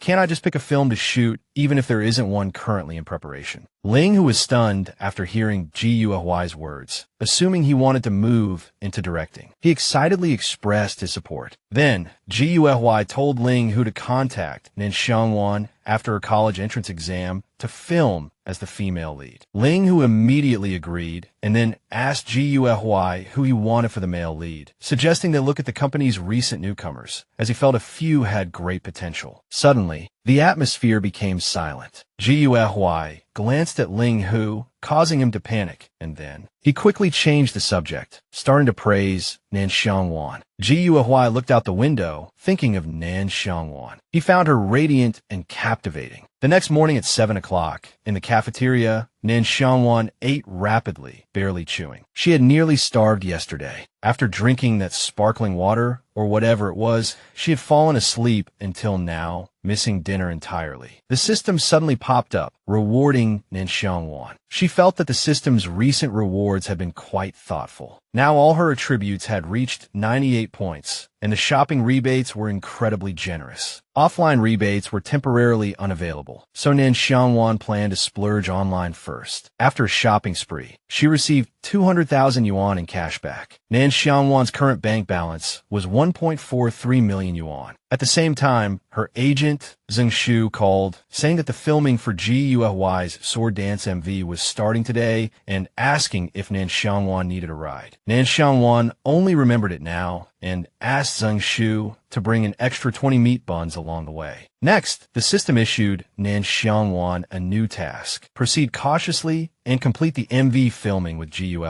Success would increase the company's profits by 10%, but failure would result in a 40% loss, a heavy price to pay. Nan Xiang Wan was used to the system issuing tasks without warning. Afterwards, Nan Xiang Wan returned to her room to change clothes, wondering what proceed cautiously actually meant. Was it referring to the filming, or would there be some unexpected twist? Later, in Luji Ancient Town, Suzhou, Director Feng's team had already made preparations for the MV shoot. Nan Xiang Wan, dressed beautifully, was carefully studying the script. Zheng Shu felt a bit cold and asked Nan Xiang Wan if she wanted something warm to drink. Nan Xiang Wan smiled and said, "I'm fine, no need." Feng Kaiji walked up to Nan Xiang Wan and asked if she was ready. Time was tight today, and the task was heavy, so everyone had to pick up the pace. Zhang Su stepped forward to greet Feng Kaiji, saying that the female lead was almost ready. This director, Feng Kaiji, was an internationally award-winning director. Zheng Shu thought to herself that since Gui was able to invite him to direct the MV, the chances of winning an award were very high. Feng Kaiji inadvertently noticed that Nan Xiang Wan's script was completely unmarked and frowned slightly, thinking that although she was a newcomer, her attitude wasn't serious enough. Then he asked Nan Xiang Wan, "Have you memorized all of today's scenes?" Nan Xiang Wan nodded, indicating that she remembered them clearly. Feng Kaiji turned to the approaching Gui and said that if the filming went smoothly, everything would be fine, but if it didn't, he would immediately replace her, even if she was recommended by Gui.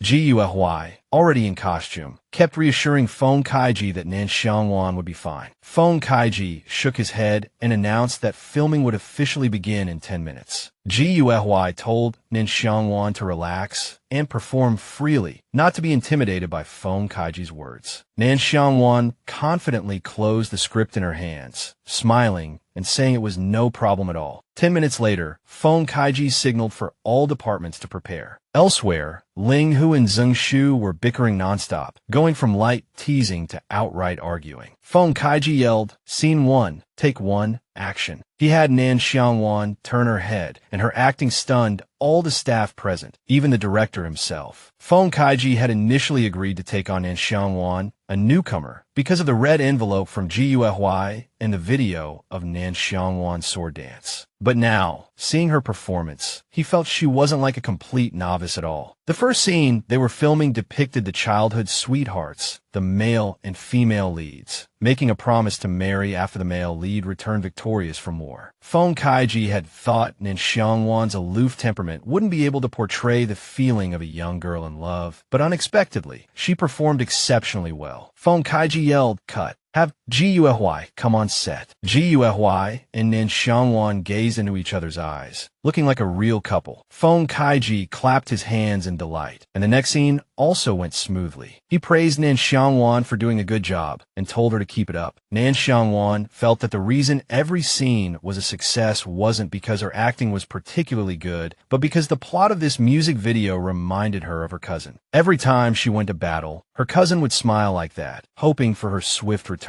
Feng Kaiji's voice urging everyone to prepare for the next scene pulled Nan Xiang Wan back to reality. Seeing GUFY still standing nearby, Nan Xiang Wan asked in confusion, "Aren't you leaving yet?" GUFY said, "It would be rude to leave without my partner." Then he praised her. "Nan Xiang Wan, you did really well just now. Everyone's impressed. I'm counting on you for the next scenes." Nan Xiang Wan patted her chest happily, confidently saying, "Leave it to me, I'll definitely complete the filming perfectly." The crew filmed from morning till night, finally reaching the last scene of the day. The scene depicted the young girl, now grown up, still waiting for her beloved's return. Enemy troops breached the city walls, and she was forced to marry another. But the young woman refused to comply. She ascended the city walls, and when faced with the enemy, she mercilessly cut them down. Finally, she saw her fiancé return, but she herself, gravely injured, fell from the city walls to her death. Nan Xiang Wan listened carefully to Feng Kaiji's directions. He said,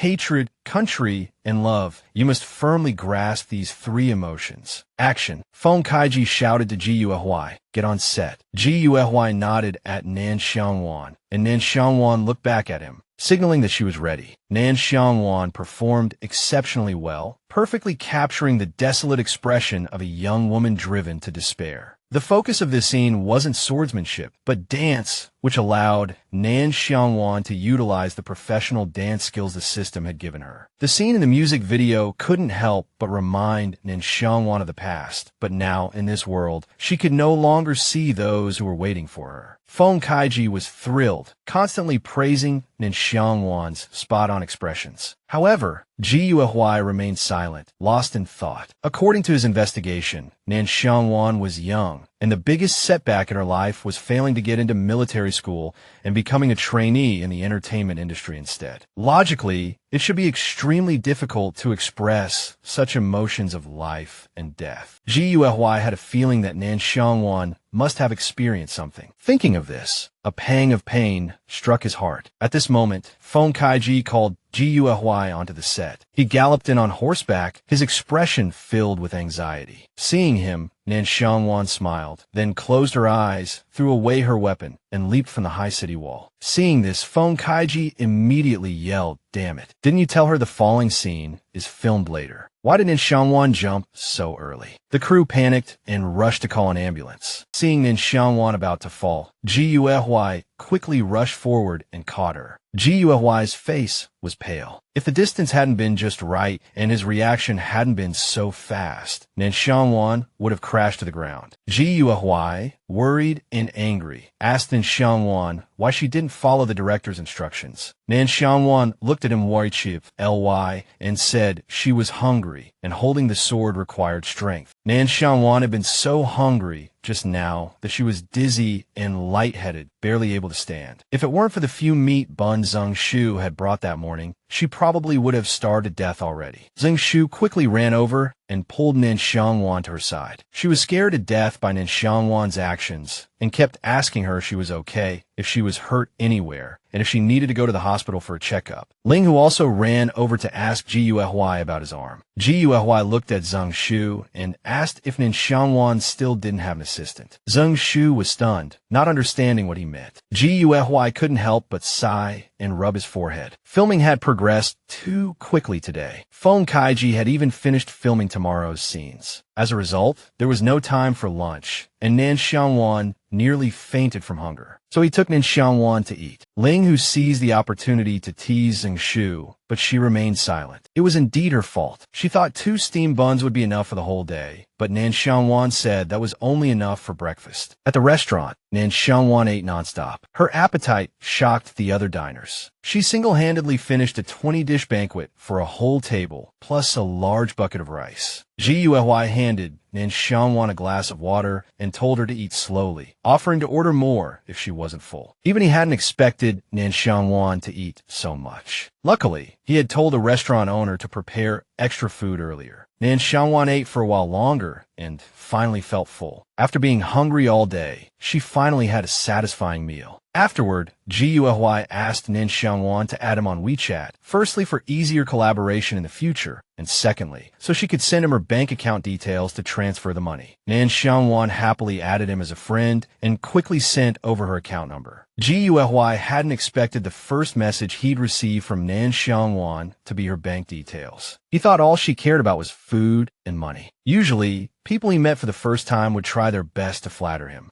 But Nan Xiang Wan wasn't like that at all. He knew he hadn't misjudged her. When they returned to the set, all the staff suddenly thanked Nan Xiang Wan for the meal, which left her very confused. Zheng Shu urgently assigned an assistant named Xiaodong to Nan Xiang Wan. Xiaodong was Nan Xiang Wan's fan. She prepared some snacks for Nan Xiang Wan and even wanted to perform a brick-breaking trick to prove she was a member of Nan Xiang Wan's Big Brick fan club. Nan Xiang Wan accepted the snacks. Everything Xiaodong brought was delicious, and she was started to like this assistant. Afterward, Zheng Shu announced that Nan Xiang Wan was treating the entire crew to a meal. She had already prepared the press release, and the crew members had posted about it on Weibo. The official Weibo account would follow up, creating another wave of hype. The online response was excellent, and Hwan Entertainment stock was predicted to rise again tomorrow. Nan Xiang Wan was overwhelmed by the barrage of information and didn't know what to do. She even thought the stock price increase was due to the system's trial run. Just then, the system suddenly appeared, saying it wasn't, and that it was now giving her the reward. Nan Xiang Wan asked the system when the profit increase would be credited. The system explained that there would soon be a legitimate arrangement. The 5 million yuan Ji Yuehua had promised had also been transferred to Nan Xiang Wan's account. Her total assets were now 643 million yuan. At this point, Zheng Shu called Nan Xiang Wan over, saying they had to return to the dormitory. The journey would take 3 hours, and leaving late might affect tomorrow's competition. Nan Xiang Wan said goodbye to Ji Yuehua and left with Zheng Shu. Ling Hu didn't understand why Ji Yuehua had told the crew that Nan Xiang Wan was treating them when he was the one who paid. The crew had hundreds of people. If he had used this opportunity to promote himself, Ji Yuehua could have gained another wave of fans and goodwill from the public. Ling Hu was still muttering when he saw Ji Yuehua's cold gaze and immediately shut up. Ji Yuehua felt he was already at the peak of his career. It was rare to see such a promising newcomer like Nan Xiang Wan. As a senior, he didn't mind helping her discreetly. Besides, Ji Yuehua had also joined the Big Brick fan group, and he was pleased to see her fans becoming more sensible. Back when Nan Xiang Wan didn't have many fans and the fan group management was chaotic, Ji Yuehua had merely suggested a stricter fan management plan, and they ended up electing him as the group leader. Ji Yuehua didn't understand how he'd suddenly been forced into becoming the leader of the Big Brick fan group. The next day, during the draw for the third public performance, Nan Xiang Wan drew the highlight part of testing the smoke. Once again, she had drawn an English song. Nan Xiang Wan's team for this performance included Yin Tian, Zhu Shenxia, and 3 other trainees. Yin Tian was in charge of choreography, and Zhu Shenxia was responsible for the music arrangement, a role she had held for the previous 2 performances as well. Everyone agreed that Nan Xiang Wan would also be in charge of the task allocation for the third performance. Once again, Nan Xiang Wan was required to successfully complete the performance, with rewards based on the degree of completion and the final ranking. Failure would result in a deduction of 1 million yuan. Nan Xiang Wan was a little annoyed, thinking this darn system was a bit too arrogant, casually deducting 1 million yuan. Then, feeling hungry, Nan Xiang Wan suggested they go to the cafeteria first, and her teammates agreed to start practicing in the afternoon. Suddenly, Qianya blocked Nan Xiang Wan's path and called her a liar. Nan Xiang Wan frowned and asked, "Who did I lie to?" Qianya said angrily, "You lied to all the viewers. Do you think I would believe you'd actually treat all the staff to a meal? Someone as arrogant and conceited as you, how could you care about the lives of us lowly people? You've been in a high position for too long and have become accustomed to thinking you're always right." Seeing Nan Xiang Wan's silence, Qianya assumed she was feeling guilty and speechless. She snorted coldly and continued, "Nan Xiang Wan, you dare to cause trouble on the set of GUFY's MV shoot, and you even tried to use the superstar to hype yourself up. Aren't you afraid?" Before Qianya could finish, Nan Xiang Wan laughed, leaving Qianya confused. Looking at Qianya, Nan Xiang Wan replied, "First of all, I don't know what you're talking about. Secondly, why should I be afraid?" With that, Nan Xiang Wan walked closer to Qianya, glared at her, and then turned to leave with Yun Tian and Zhu Xinxia.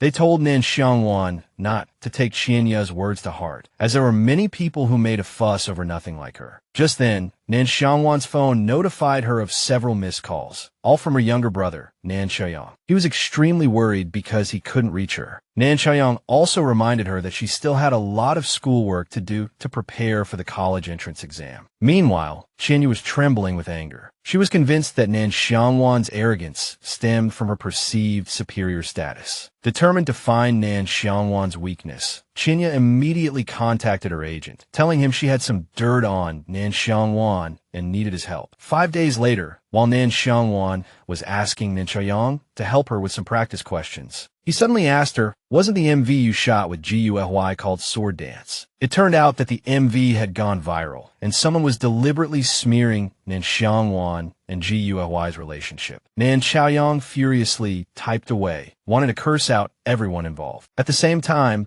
Zhang Shu called. Hwan Entertainment staff had discovered that since the Sword Dance MV topped the trending charts, someone had hired a large number of internet trolls to spread negative comments. They were claiming that Nan Xiang Wan wasn't focused on her studies, was deliberately using GUFY for publicity, and was a bad influence on young people. Currently, the company's PR department had only traced the person who hired the trolls to someone with no connection to the entertainment industry, and the entire PR department wanted to know Nan Xiang Wan's opinion on the matter. Nan Xiang Wan instructed the PR department to investigate immediately, emphasizing the need to get to the root of the problem and eliminate it completely. Otherwise, there would be endless trouble. As Nan Xiang Wan was giving Zhang Shu instructions, Nan Xiaoyang suddenly announced that all the accounts that had slandered Nan Xiang Wan had been blocked. He also told her to check GUFY's Weibo, because he had posted something in her defense. Nan Xiang Wan found this rather amusing. GUFY's reaction was certainly swift. After GUFY posted on Weibo, fans from both sides started attacking the trolls and rumor mongers. Zhang Shu's side had also tracked down the connections of the person who hired the trolls. The person had no direct ties to anyone in the industry, but one of their associates was a distant relative of a staff member at Nanbei Entertainment, and that staff member was an intern assistant to Qianya's agent. Zhang Shu asked Nan Xiang Wan if she wanted him to have a word with Nanbei Entertainment. While Nan Xiang Wan was still considering this, the system popped up again. It detected that unnecessary negativity was affecting her task progress and asked if she needed assistance. Nan Xiang Wan was about to refuse, surprised that the system was offering free help. However, the system then explained that for every 3 tasks completed,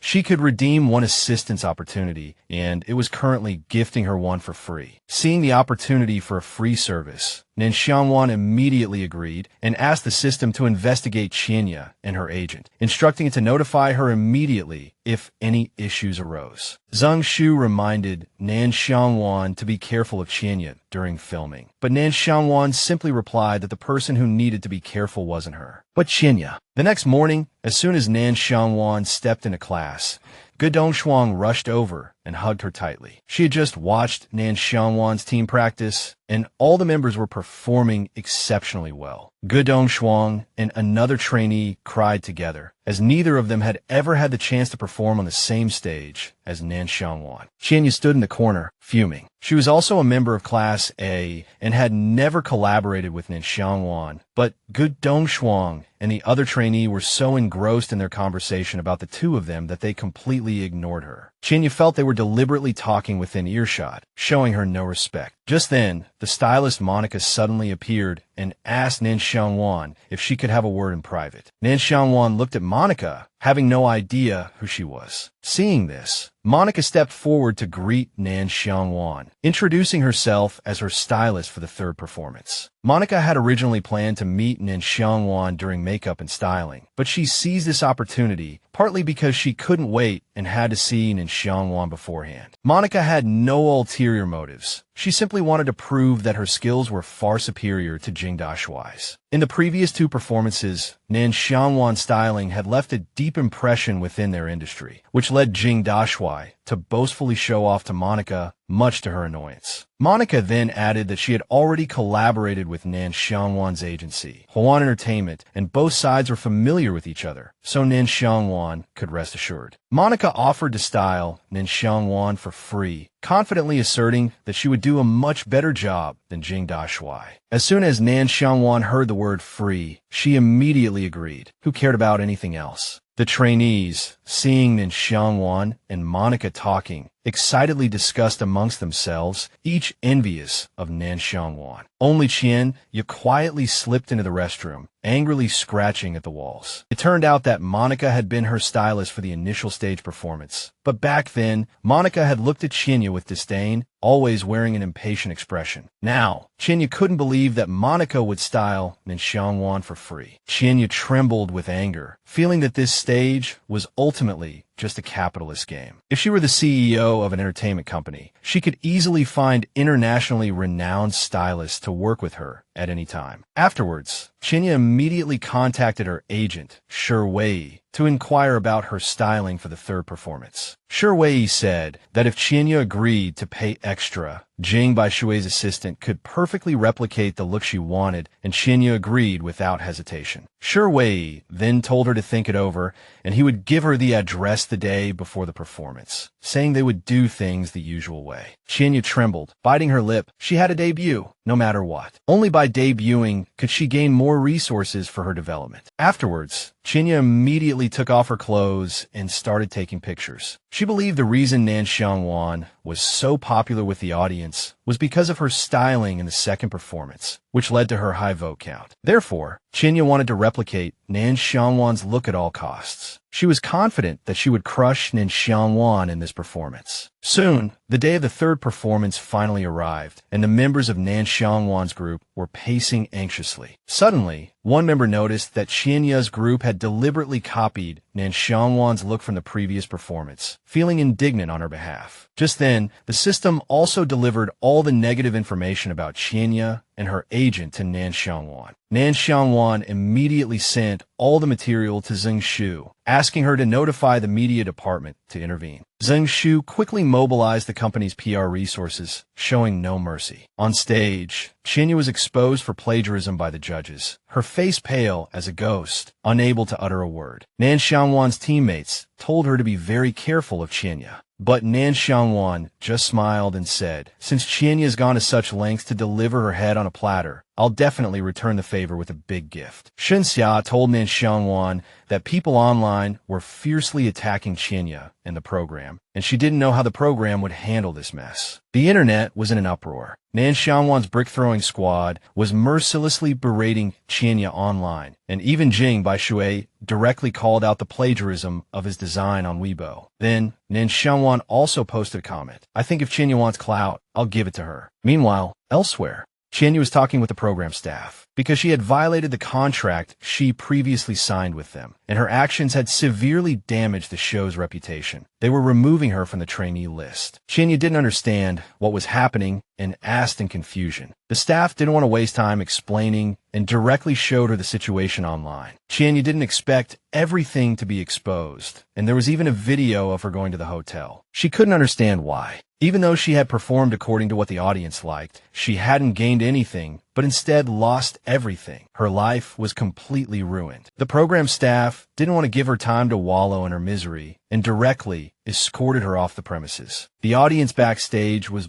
buzzing about the whole incident. They thought Nanbei Entertainment's response this time was super fast, with the program team directly announcing Qianya's expulsion. In addition, Nan Xiang Wan's fan group had explosive fighting power and was incredibly united. Gu Beihuai, wearing a hat and mask, was standing in the audience. Nan Xiang Wan was a little surprised to see her bricklaying squad spontaneously distributing oxygen tanks. He had cheered for her twice as a judge before, and if he went again this time, it would easily cause unnecessary misunderstandings, which would be detrimental to Nan Xiang Wan's development. But he didn't want to miss any of her performances on stage. So this time he took the risk and came to the scene as a fan. Finally, it was Nan Xiang Wan's team's turn to perform. The host invited all the members to the stage, just like the previous two performances. This time, Nan Xiang Wan's group's performance was also deeply loved by the audience. They thought her Dark Knight Queen look was absolutely stunning and shouted her name frantically. Gu Beihuai looked up at Nan Xiang Wan. Every performance of hers brought a sense of freshness. He didn't expect that she could also play the harp. Some nearby fans, too excited to see Nan Xiang Wan, accidentally bumped into Gu Beihuai, causing his phone to fall to the ground. Nan Xiang Wan picked up the phone and returned it to him. Seeing Nan Xiang Wan, the audience below the stage kept shouting her name to attract her attention. Gu Beihuai immediately lowered his head, deliberately using his hat to cover his face, not wanting Nan Xiang Wan to recognize him by accident. Nan Xiang Wan had seen his disguised appearance before, so she recognized him with just one glance. However, she didn't understand why he was in the audience. She thought the girl next to him was his accomplice and marveled at how well they coordinated with Gu Beihuai to cheer for her. The fans next to them were super jealous that Gu Beihuai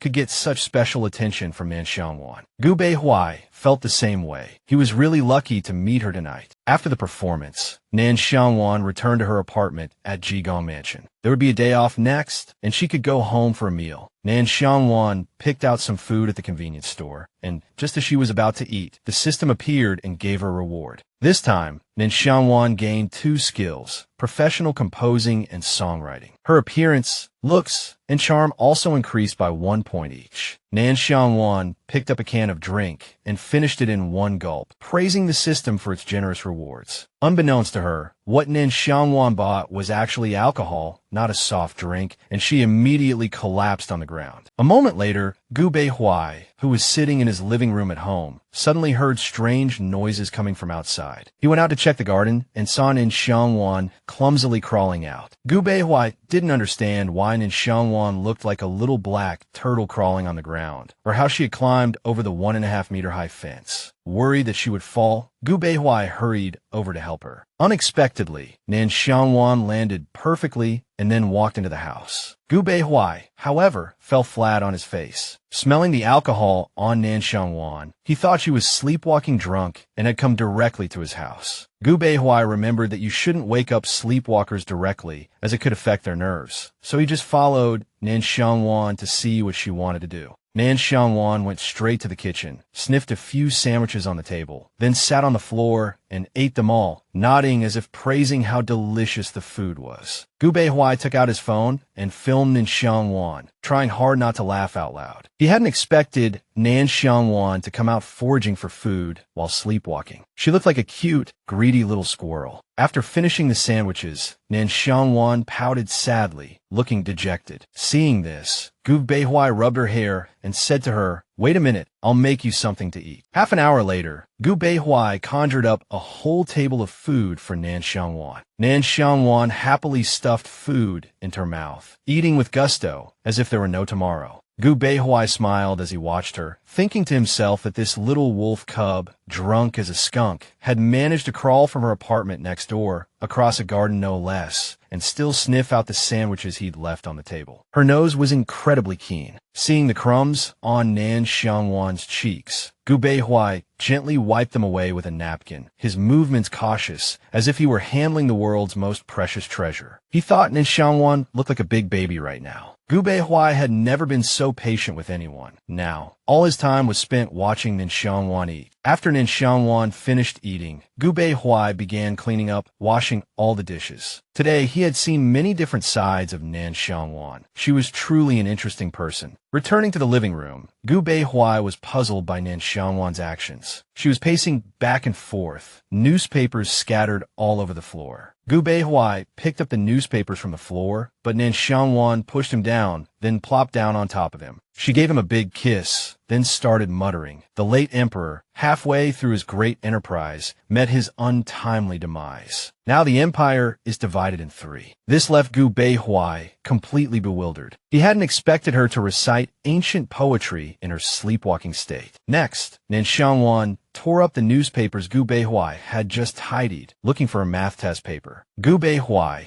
then remembered that Nan Xiang Wan was preparing for the college entrance exam and said, "Let me help you find your math paper." Nan Xiang Wan started working on the problems, getting every math question wrong, but her handwriting was neat and tidy. Nan Xiang Wan nodded drowsily, her head bobbing like a pecking chicken, and even patted Gu Beihui's shoulder, mistaking him for her younger brother. "Nan Xiaoyang," she murmured. With that, Nan Xiang Wan couldn't hold on any longer. Her head lolled to the side, and she fell asleep, leaning against Gu Beihui's shoulder. Gu Beihui gently carried her to bed. Nan Xiang Wan started tossing and turning, wrapping herself tightly in the blanket as if she were in her own home. Gu Beihui couldn't help but smile, carefully adjusting the covers for her. He hadn't expected her to be so amusing even in her sleep. Seeing Nan Xiang Wan's hair in disarray, Gu Beihui gently brushed it aside so she could sleep more comfortably. A strange feeling welled up in Gu Beihui's heart, a feeling he had never experienced before. Afterward, Gu Beihui took one last look at Nan Xiang Wan before turning to leave, not forgetting to wish her good night. Gu Beihui returned to the living room and tidied up the mess of test papers Nan Xiang Wan had made. After a moment's thought, he decided to keep a few as a souvenir of this day. The next morning, Gu Beihui had just finished showering and was waiting for Nan Xiang Wan to wake up so he could ask her a few questions when the doorbell rang. Lang Hu, Zheng Shu, and a security guard were standing at his door. The security guard asked Gu Beihui to cooperate with their investigation into a missing person case, asking if he had seen Nan Xiang Wan, the resident of apartment 2022, between 8 p.m. last night and 9 a.m. this morning. Hearing that Nan Xiang Wan was at his place, Zheng Shu angrily rushed forward, intending to hit Gu Beihui, but luckily Lang Hu stopped her, advising her to calm down and saying that his boss, Gu Beihui, was a gentleman. Gu Beihui invited the three of them inside and calmly asked what had happened. Nan Xiang Wan came to my place last night at 9 p.m. and is still asleep. Zheng Shu thought that, given Gu Beihui's status, he probably wouldn't do anything inappropriate, so she softly asked, "Where's Nan Xiang Wan?" At that moment, Nan Xiang Wan woke up and came down the stairs. The unfamiliar surroundings left her wondering where she was. Zheng Shu quickly rushed over, pulling Nan Xiang Wan behind her protectively, eyeing Gu Beihui with extreme vigilance. The building security guard couldn't help but become suspicious of him as well. Lang Hu, watching the scene unfold, also felt a bit tense. Gu Beihui didn't want anyone to misunderstand. He explained, Nan Xiang Wan was drunk yesterday, and she smelled the aroma of my cooking and came over on her own. There's surveillance footage all the way from Nan Xiang Wan's apartment to my house through the garden. We can all go check the footage to verify.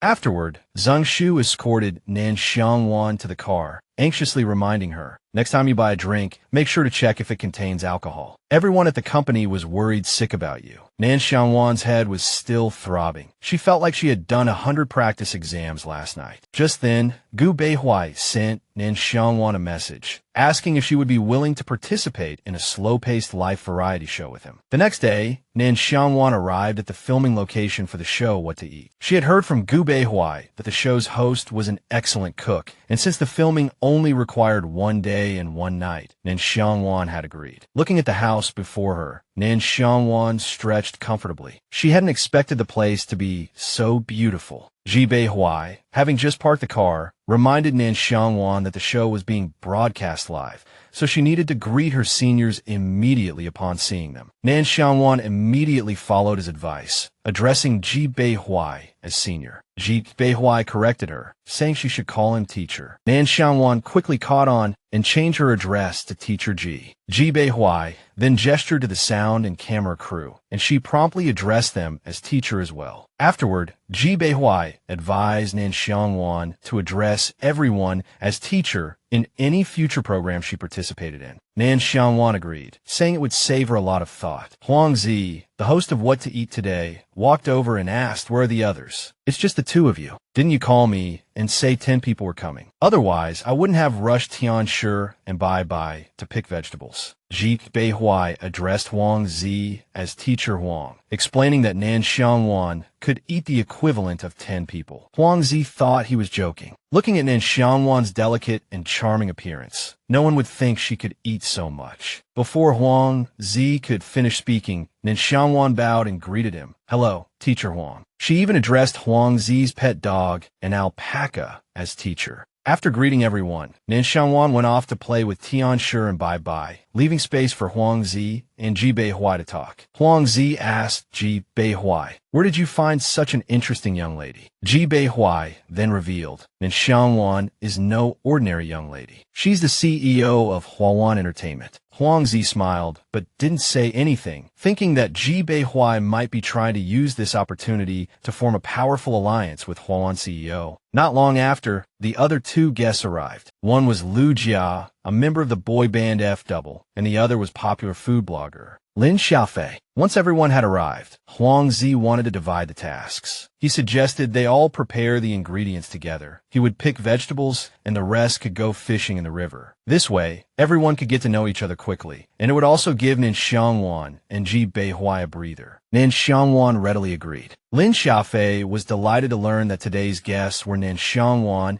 and Ji Beihui, and prepared to cook some of her signature dishes later. However, Lu Jia was not happy. "Teacher Huang, can't we just do it like usual? There's no need to drag everyone out to find ingredients early in the morning. I'm sure Nan Xiang Wan doesn't want to be treated so specially." Nan Xiang Wan ignored Lu Jia, picked up a basket, and headed off to fish. "Why waste your breath complaining? No work, no food. I'm going fishing. If you don't want to come, don't." With that, Nan Xiang Wan left, completely unwilling to look at Lu Jia's pretense of being wrong. Lu Jia was annoyed by Nan Xiang Wan's words. He had heard that she hadn't even debuted yet, so why was she acting so arrogant towards him, someone who had already debuted for almost 2 years? The four of them arrived at the nearby river to fish. Nan Xiang Wan's skills were incredibly proficient. With one swift move, she caught a fish and happily placed it in the basket Lin Xiaofei was carrying. However, the camera only captured Nan Xiang Wan, Ji Beihui, and Lin Xiaofei, causing some of Lu Jia's fans to start spamming the live comments, asking why he wasn't with everyone else. Lu Jia stood on the bank, looking around listlessly. He blamed Nan Xiang Wan for all the work they had to do today. Huang Zi usually prepared everything himself. Then Lu Jia yelled, claiming he had sprained his ankle. Lin Xiaofei was used to this scene. She knew he was faking illness to avoid work. Nan Xiang Wan didn't say anything. She quickly walked towards Lu Jia, grabbed his ankle, and tried to reposition it so it wouldn't delay their fishing. Lu Jia panicked and quickly told Nan Xiang Wan to leave him alone, saying he would be fine after resting in the cabin for a while. Lu Jia's fans were not happy, fearing that Nan Xiang Wan would hurt their idol. They screamed in the live comments, telling her to let go of Lu Jia.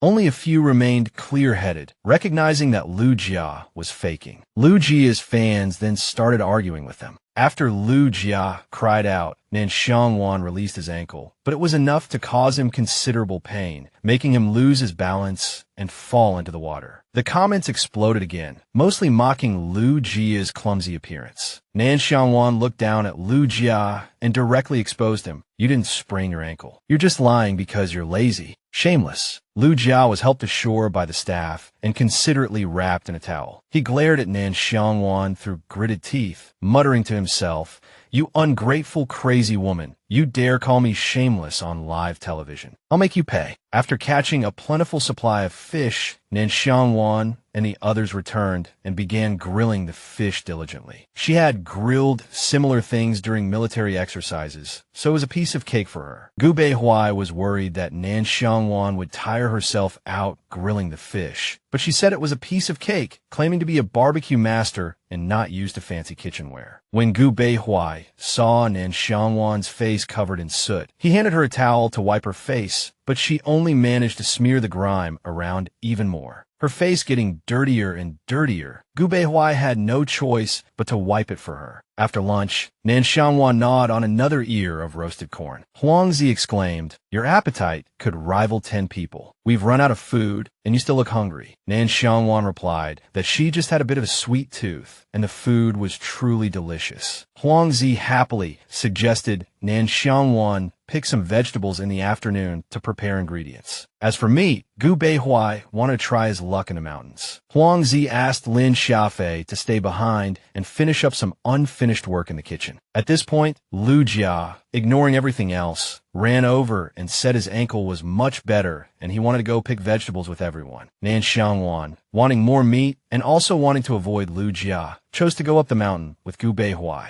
Huangzi took out a bow borrowed from a local hunter. Seeing the bow and arrow, Nan Xiang Wan unhesitatingly picked it up and tested it. Compared to those on the battlefield, this bow was a bit weak, but it was well maintained and sufficient for hunting. Huangzi, surprised that Nan Xiang Wan could draw a 60-pound bow, exclaimed, "Your arm strength is incredible. Most adult men can't do that." Afterwards, Gu Beihuai, Nan Xiang Wan, and Huangzi started their ascent into the mountains to hunt. Huangzi mentioned that almost all the guests who came here couldn't keep up with his pace, but these two were the opposite, making him and the cameraman run breathlessly behind them. Hearing this, Gu Beihuai asked Nan Xiang Wan to wait for everyone to catch up. Nan Xiang Wan also reminded everyone to be mindful of the vines and the trees, speculating that there might be snakes around. They walked for half a day without spotting any game. Thinking they couldn't return empty-handed, Nan Xiang Wan suddenly jumped up a tree, startling Gu Beihuai, who quickly urged her to come down. Nan Xiang Wan replied disappointedly, "I saw a bird's nest in the tree and went up to take a look, but I only found 2 bird eggs." Suddenly, a stone flew out of nowhere, grazing Nan Xiang Wan's cheek, followed by the appearance of a snake in front of her. Gu Beihuai quickly drew a dagger and rushed forward, but Nan Xiang Wan slapped the snake, knocking it unconscious, and it died. He hurriedly asked if she was all right, as the snake looked venomous. Nan Xiang Wan jumped to the ground, holding the snake, and said she was fine. Then she threw the snake's body at Lu Jia, directly accusing him of trying to get her bitten. Lu Jia, though panicked, still tried to claim Nan Xiang Wan was framing him. Without proof, Nan Xiang Wan, somewhat angered, started questioning Lu Jia. Seeing his stubborn refusal to admit it, she threw him against a nearby tree trunk. The hanging vines entangled Lu Jia, making him think it was a snake, and he screamed in terror. That afternoon, Nan Xiang Wan's mother immediately texted her, asking if she had been bitten by a snake and reminding her to be careful of wild animals in the mountains. Nan Xiang Wan's mother said her father was sending people to deal with Lu Jia for bullying her, but Nan Xiang Wan said it wasn't necessary. She could handle it herself. Evidence of Lu Jia deliberately using the venomous snake to harm Nan Xiang Wan had been captured by a drone, and the What to Eat Today program team had contacted legal channels to prepare a lawsuit against him. Nan Xiang Wan heard from Zheng Shu that many people online were now constantly cursing Lu Jia.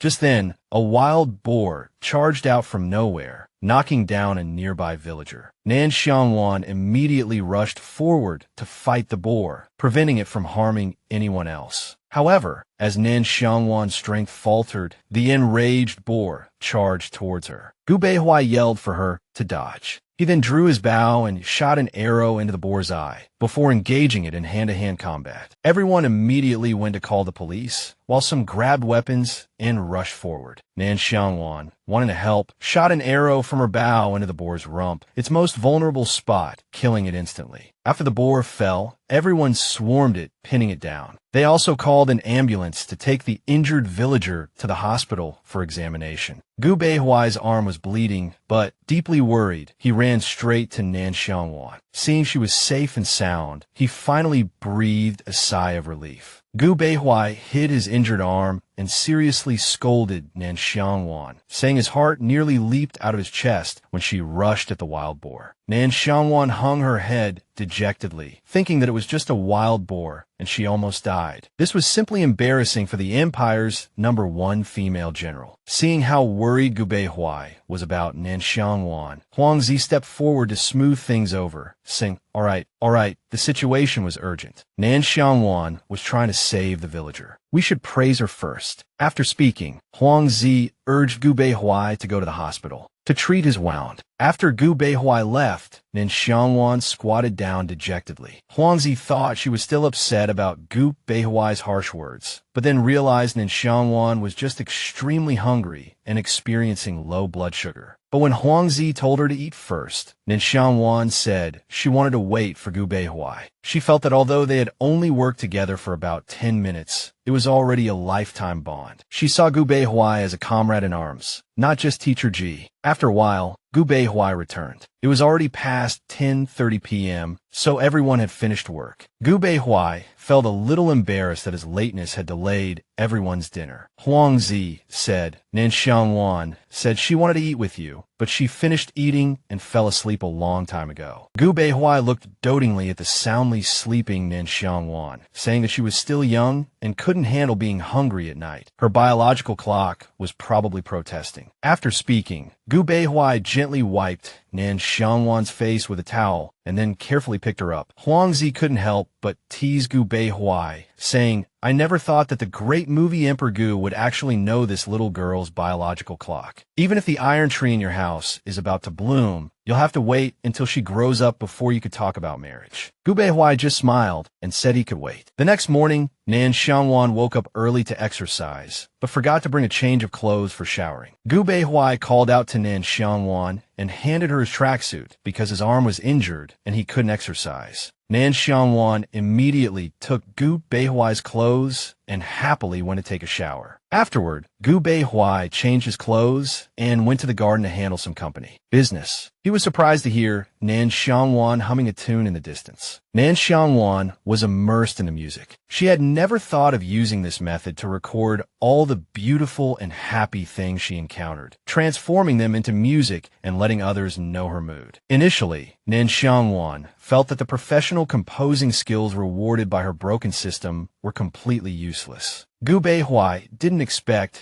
Nan Xiang Wan to be able to compose her own melodies. He thought she was a genius. Seeing Nan Xiang Wan start to fumble around for something, Gu Beihui walked over and handed her a notebook and a pen. Nan Xiang Wan thanked him and sat down to jot down some lyrics. Gu Beihui sat quietly beside her. After a while, Nan Xiang Wan finished writing the lyrics, but she didn't know how to compose the music, so Gu Beihui offered to help her. Holding the lyrics Nan Xiang Wan wrote, Gu Beihui was a little surprised. Nan Xiang Wan had titled the song A Simple Abundance. Gu Beihui couldn't believe that after just one night experiencing the fields and mountains, Nan Xiang Wan could understand and write such lyrics. He could see that her future was limitless. Then, the system suddenly popped up a notification. Nan Xiang Wan had written her first song, and the reward was 2 cashback quotas. Now Nan Xiang Wan had 5 cashback quotas of 100,000 yuan. If she could accumulate 500,000, she could buy something big. That afternoon, Gu Beihui went to tell Nan Xiang Wan that the sword dance MV had been edited and uploaded to Weibo. Afterward, Huang Zi called Nan Xiang Wan and Gu Beihui over to take a photo together. Then, Zheng Shu reminded Nan Xiang Wan that they should go back. After saying goodbye to Gu Beihui, Nan Xiang Wan happily jumped into the car. Zheng Shu immediately said to Nan Xiang Wan, President Nan, there's something I've been wanting to tell you. That Gu Beihui, he's an artist from our rival company. Nanbei Entertainment is basically Huawan Entertainment's nemesis. Everyone in the industry knows that he's ruthless and cunning. One wrong step and you'll fall into his trap and be eaten alive, leaving nothing but bones. We're worried that his sudden approach to you has ulterior motives. After listening to Zheng Shu's words, Nan Xiang Wan fell silent. The Gu Beihui that Zheng Shu described perfectly matched the image of her military advisor from her past life. However, after spending this time with him, she could feel that he had no malice towards her. Then, Nan Xiang Wan said she agreed with part of what Zheng Shu said, but she didn't think Gu Beihui would hurt her. Zheng Shu drove Nan Xiang Wan back to the filming location of Idol Trainee Go. Guy Dongxuan and Deng Xianen came over to greet her. They had just peeked at her segment and were utterly impressed by her snake shooting skills, both filled with envy. Nan Xiang Wan said that only talented people could be on such a variety show. She continued, saying that once they formed a group, they could go on shows together for publicity. Afterward, they told Nan Xiang Wan that her and Gu Beihai's Southern Emperor Northern King CP was super popular online. Nan Xiang Wan said she hadn't seen the news, but she was sure Gu Beihai was a good comrade. Anyway, she had to prepare for the competition and the college entrance exam. Everything else was unimportant. The fourth and fifth performances concluded smoothly, with Nan Xiang Wan and her teammates each achieving first place in their respective performances. On the day of the final performances draw, after the trainees drew their performance order, the host asked the judges to briefly discuss the arrangements for the final night. The remaining 10 trainees needed to perform solo, and Nan Xiang Wan drew an English song. Legendary senior Zhao Lan said, "For the fairness and validity of the finals, the live broadcast from your 10 respective practice rooms will be discontinued. The program team will open 3 new live stream rooms, and Zhongling Fei and Bian Jiming will be available to provide assistance at any time. In addition, the 3 judges have discussed with the program team and decided to return your phones." In other words, the trainees can now start their own live streams and begin canvassing for votes. The trainees were ecstatic,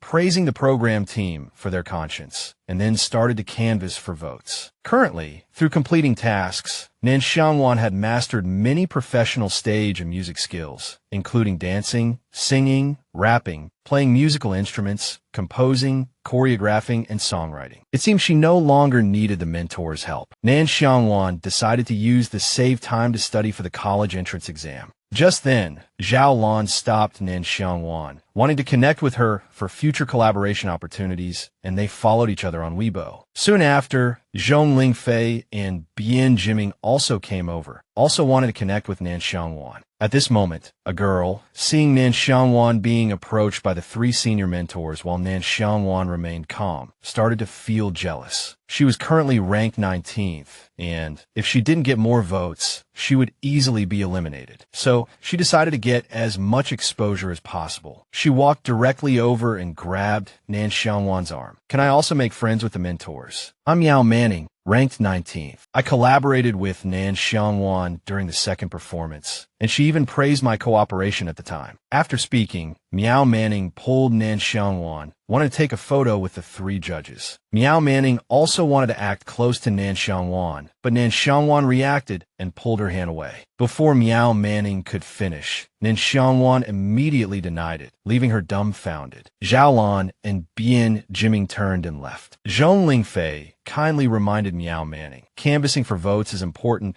but you should understand that casually trying to climb the social ladder isn't a good thing." After speaking, Zhongling Fei also left. Miao Manning replied, "Thank you, I'll remember that." Then she turned to Nan Xiang Wan, saying that she had already posted their photo on Weibo, and if Nan Xiang Wan needed anything, she could cooperate. Nan Xiang Wan said she didn't need anything and walked away without looking back. Miao Manning thought Nan Xiang Wan was just putting on an act. She was 80% sure that Nan Xiang Wan was anxious to canvass for votes. Unexpectedly, Nan Xiang Wan only wanted to go back and study for her practice exams. Although Miao Manning was a little surprised, she felt that whatever Nan Xiang Wan did had nothing to do with her. If Nan Xiang Wan didn't canvass for votes, her ranking would drop, which would be more beneficial to her. To her astonishment, the comments on Miao Manning's latest Weibo post were all people voting for Nan Xiang Wan. She couldn't understand the situation. It was clearly her who had generated the buzz. Afterward, Miao Manning decided to find an opportunity to ruin Nan Xiang Wan's popularity before the finals and steal all her fans. In her own room, Nan Xiang Wan was diligently studying. Seeing this, the general director, Hua Yuanwu, walked over with concern and asked her, "Trainee Nan Xiang Wan, it's been a day, and you don't seem to have gone to discuss the final stage performance with the 3 mentors yet. If you have any difficulties or requests, you can tell the program team." Nan Xiang Wan said she could handle the final stage performance herself. Her only difficulty was finding a tutor. After hearing Nan Xiang Wan's words, Wu didn't know what to do and could only tell her to make more public appearances to gain more votes. Alas, Nan Xiang Wan didn't care and continued to work on her practice questions, putting on a do not disturb expression. Wu was really worried that Nan Xiang Wan might not care about the competition, but he could not care about the show. After just one day of Nan Xiang Wan not engaging with fans, the show's popularity had dropped significantly. Just then, Wu's phone rang. It was Gu Beihai. He went outside to answer the call, wondering why Gu Beihai would suddenly call him. He usually only contacted Zhao Tiansheng. Gu Beihai asked Wu how long the one-on-one coaching sessions in the three coaches' live streams would last. Then he realized that some trainees hadn't come out since returning from Huang Zi's show recording. Gu Beihai hadn't had time to watch Nan Xiang Wan's live stream yesterday, and now he realized she still hadn't emerged. This worried the group leaders in the Big Brick group chat immensely. Wu explained that the coaching would continue until the day before the finals, and asked if Gu Beihai had any issues with this arrangement. As for the trainees' appearances, the production team couldn't force them. Gu Beihai then asked Wu to open a new live stream. He would go there as a consultant to support the trainees. Wu was completely stunned. He thought he had misheard. Gu Beihai immediately said, "You're giving the trainees too much freedom. Nan Xiang Wan hasn't streamed for a day. Do you know how much the data has dropped? I'm here to boost the show's popularity." Wu said happily, yes.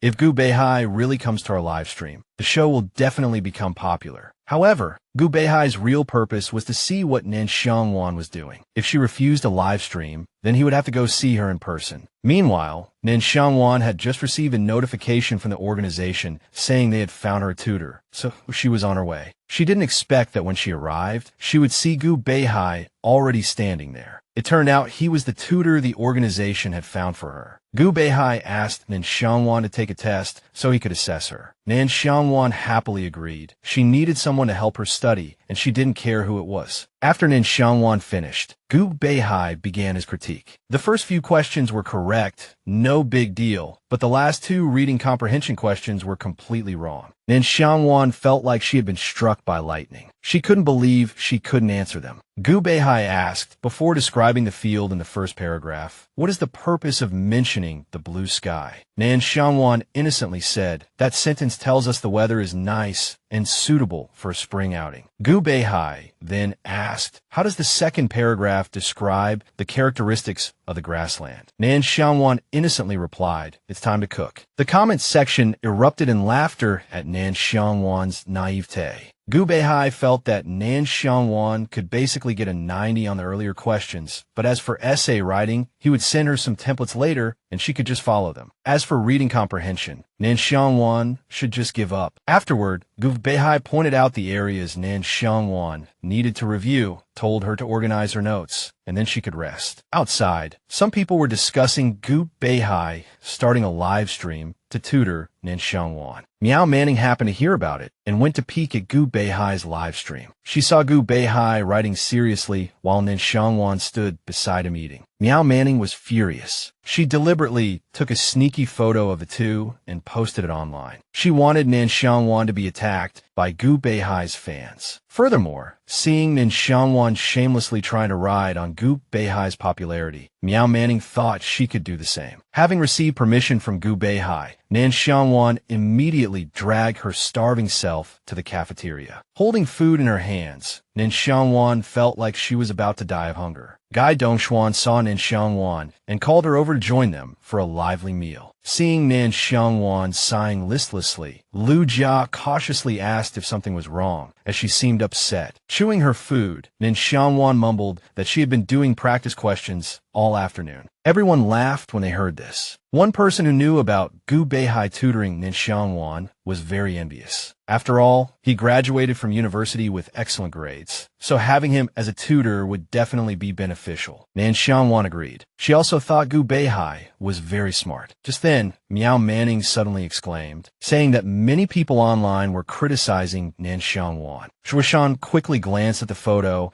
and guessed that someone might have taken a sneaky picture of Nan Xiang Wan. The comments were mostly from Gu Beihai's fans defending him and scolding Nan Xiang Wan. Meow Manning pretended to comfort Nan Xiang Wan, telling her not to pay attention to the negative comments, as it was useless. Then she expressed concern that Nan Xiang Wan's votes would be affected. Nan Xiang Wan pretended not to care, saying she didn't need to canvass for votes. Afterward, the cheerful atmosphere was brought back by the other trainees, which made Meow Manning very unhappy. She didn't expect the other trainees to not criticize Nan Xiang Wan at all. She even thought the 7 of them were deliberately forming a clique, riding on each other's popularity and ostracizing her. Meow Manning cautiously made a small post, but it unexpectedly brought more traffic to Nan Xiang Wan. Later, Reborn messaged her again to discuss Nan Xiang Wan, which made her furious. She couldn't understand why everyone around her only cared about Nan Xiang Wan. Meow Manning quietly stood up and turned to leave. In a live stream room, Gu Beihui was preparing some sample essays for Nan Xiang Wan. Hearing footsteps, Gu Beihui thought Nan Xiang Wan had returned and happily told her to rest before practicing further. But guess who came? It was Meow Manning. With a worried look,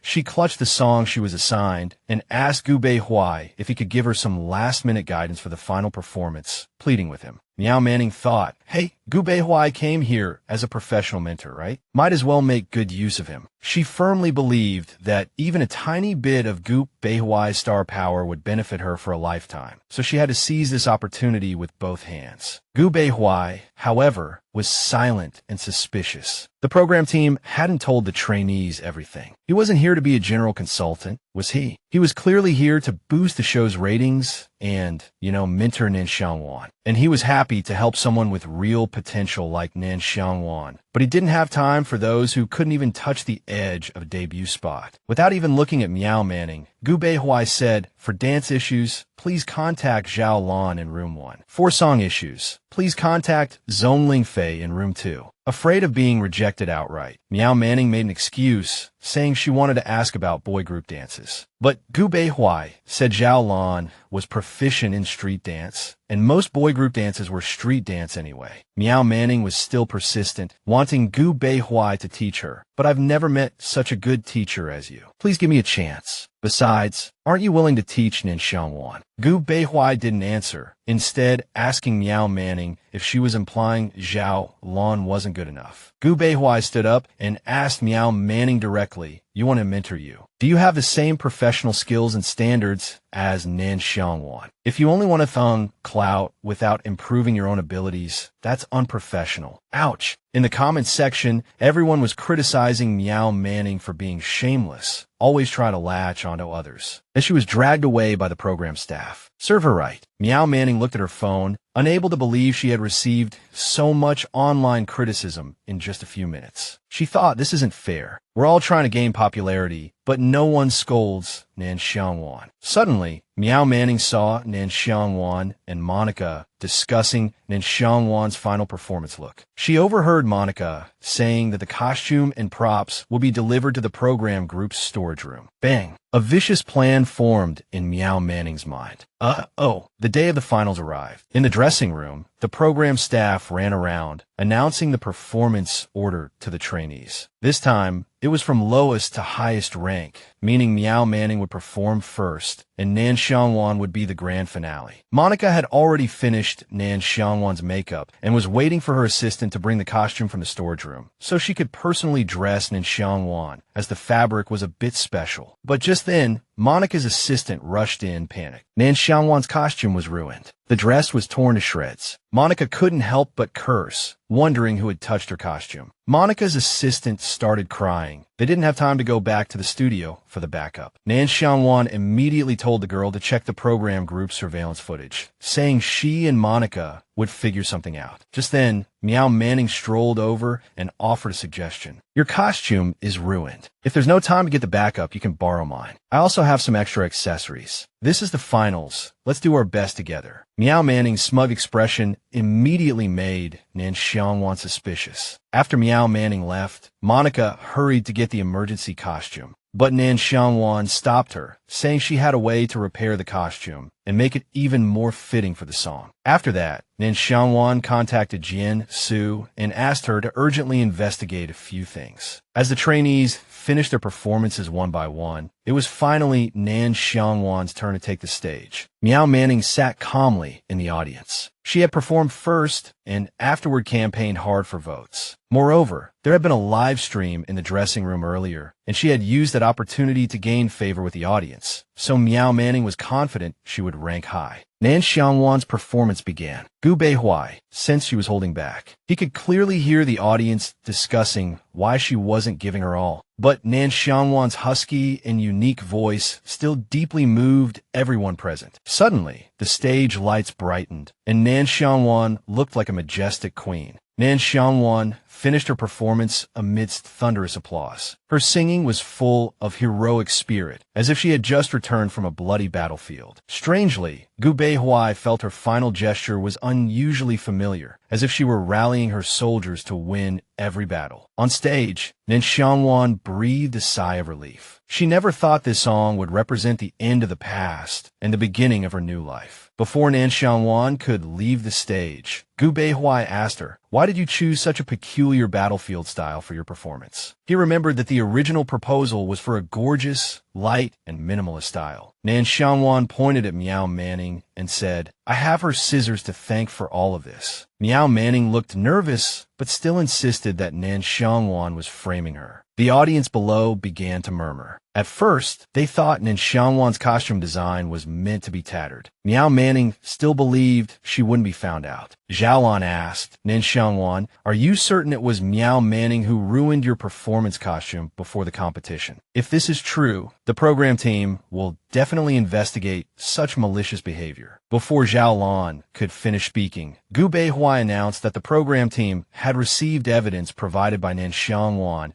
and everyone could watch it together for verification. Nan Xiang Wan breathed a sigh of relief. She knew Jian Su was efficient, but she didn't expect her ally Gu Beihuai to be so fast as well. On the screen, a large garbage bag was shown sneaking into the prop room yesterday and damaging Nan Xiang Wan's performance costume, although the person used a garbage bag as a disguise. Preventing the surveillance camera from capturing their physique and face, they accidentally revealed a bracelet. That bracelet was a new product given to Miao Manning by Jiandong Entertainment, a product that hadn't even been released yet. All the evidence pointed to Miao Manning, who hurriedly covered her wrist. Nan Xiang Wan said to Miao Manning, "Remember what you said before my performance. How did you know my costume had a cape?" Nan Xiang Wan frowned at Miao Manning, directly exposing how she used an alternate account to post videos of herself enjoying leisure activities, inciting anti-fans to cyberbully her. Miao Manning hadn't expected Nan Xiang Wan to uncover everything she had done in such a short time. Now, she felt completely finished. Gu Beihuai stood up and demanded Miao Manning withdraw from the program. The program team would also file a lawsuit against her for her malicious actions and give all contestants and the audience a reasonable explanation. Subsequently, Miao Manning was dragged away by security. Nan Xiang Wan calmly walked off the stage. The host quickly stabilized the situation, directing the audience's attention to the group vote count. Gu Beihuai was glad that Nan Xiang Wan had escaped this crisis. Now the entire internet was denouncing Miao Manning. He might as well take advantage of this popularity and demand compensation from Jiandong Entertainment for Nan Xiang Wan. Then, the host received a notification from the backstage vote counters. Destiny Girl Group debut members. 7th place, Zhu Wenxia, 300,000 votes. 6th place, Dang Xinan, 350,000 votes. 5th place, Che Ling, 400,000 votes. 4th place, Yin Tian, 450,000 votes. 3rd place, Gudong Shuang, 550,000 votes. 2nd place, Zhu Sha, 800,000 votes. 1st place, Nan Xiang Wan, 3 million votes. Nan Xiang Wan's final performance garnered a staggering 3 million votes in just 2 minutes. The audience cheered incessantly. Our queen, Nan Xiang Wan. Destiny Girl Group officially established. The other members echoed her, shouting, "Hello everyone, we are Destiny Girl Group." After the formation of Destiny Girl Group, the executives of Huawan Entertainment and Nan by Entertainment immediately held a meeting to discuss the group's profit distribution, contracts, and the stylistic direction of the Queen concept. Completely oblivious to the tense atmosphere in the meeting room, Outside, Nan Xiang Wan kept stuffing food into her mouth. She ate so fast that Zhu Sha and Gu Dongshuang beside her had to remind her, slow down, no one's going to steal it from you. Just then, the system appeared. Congratulations to Nan Xiang Wan for debuting in the center position and also rewarding.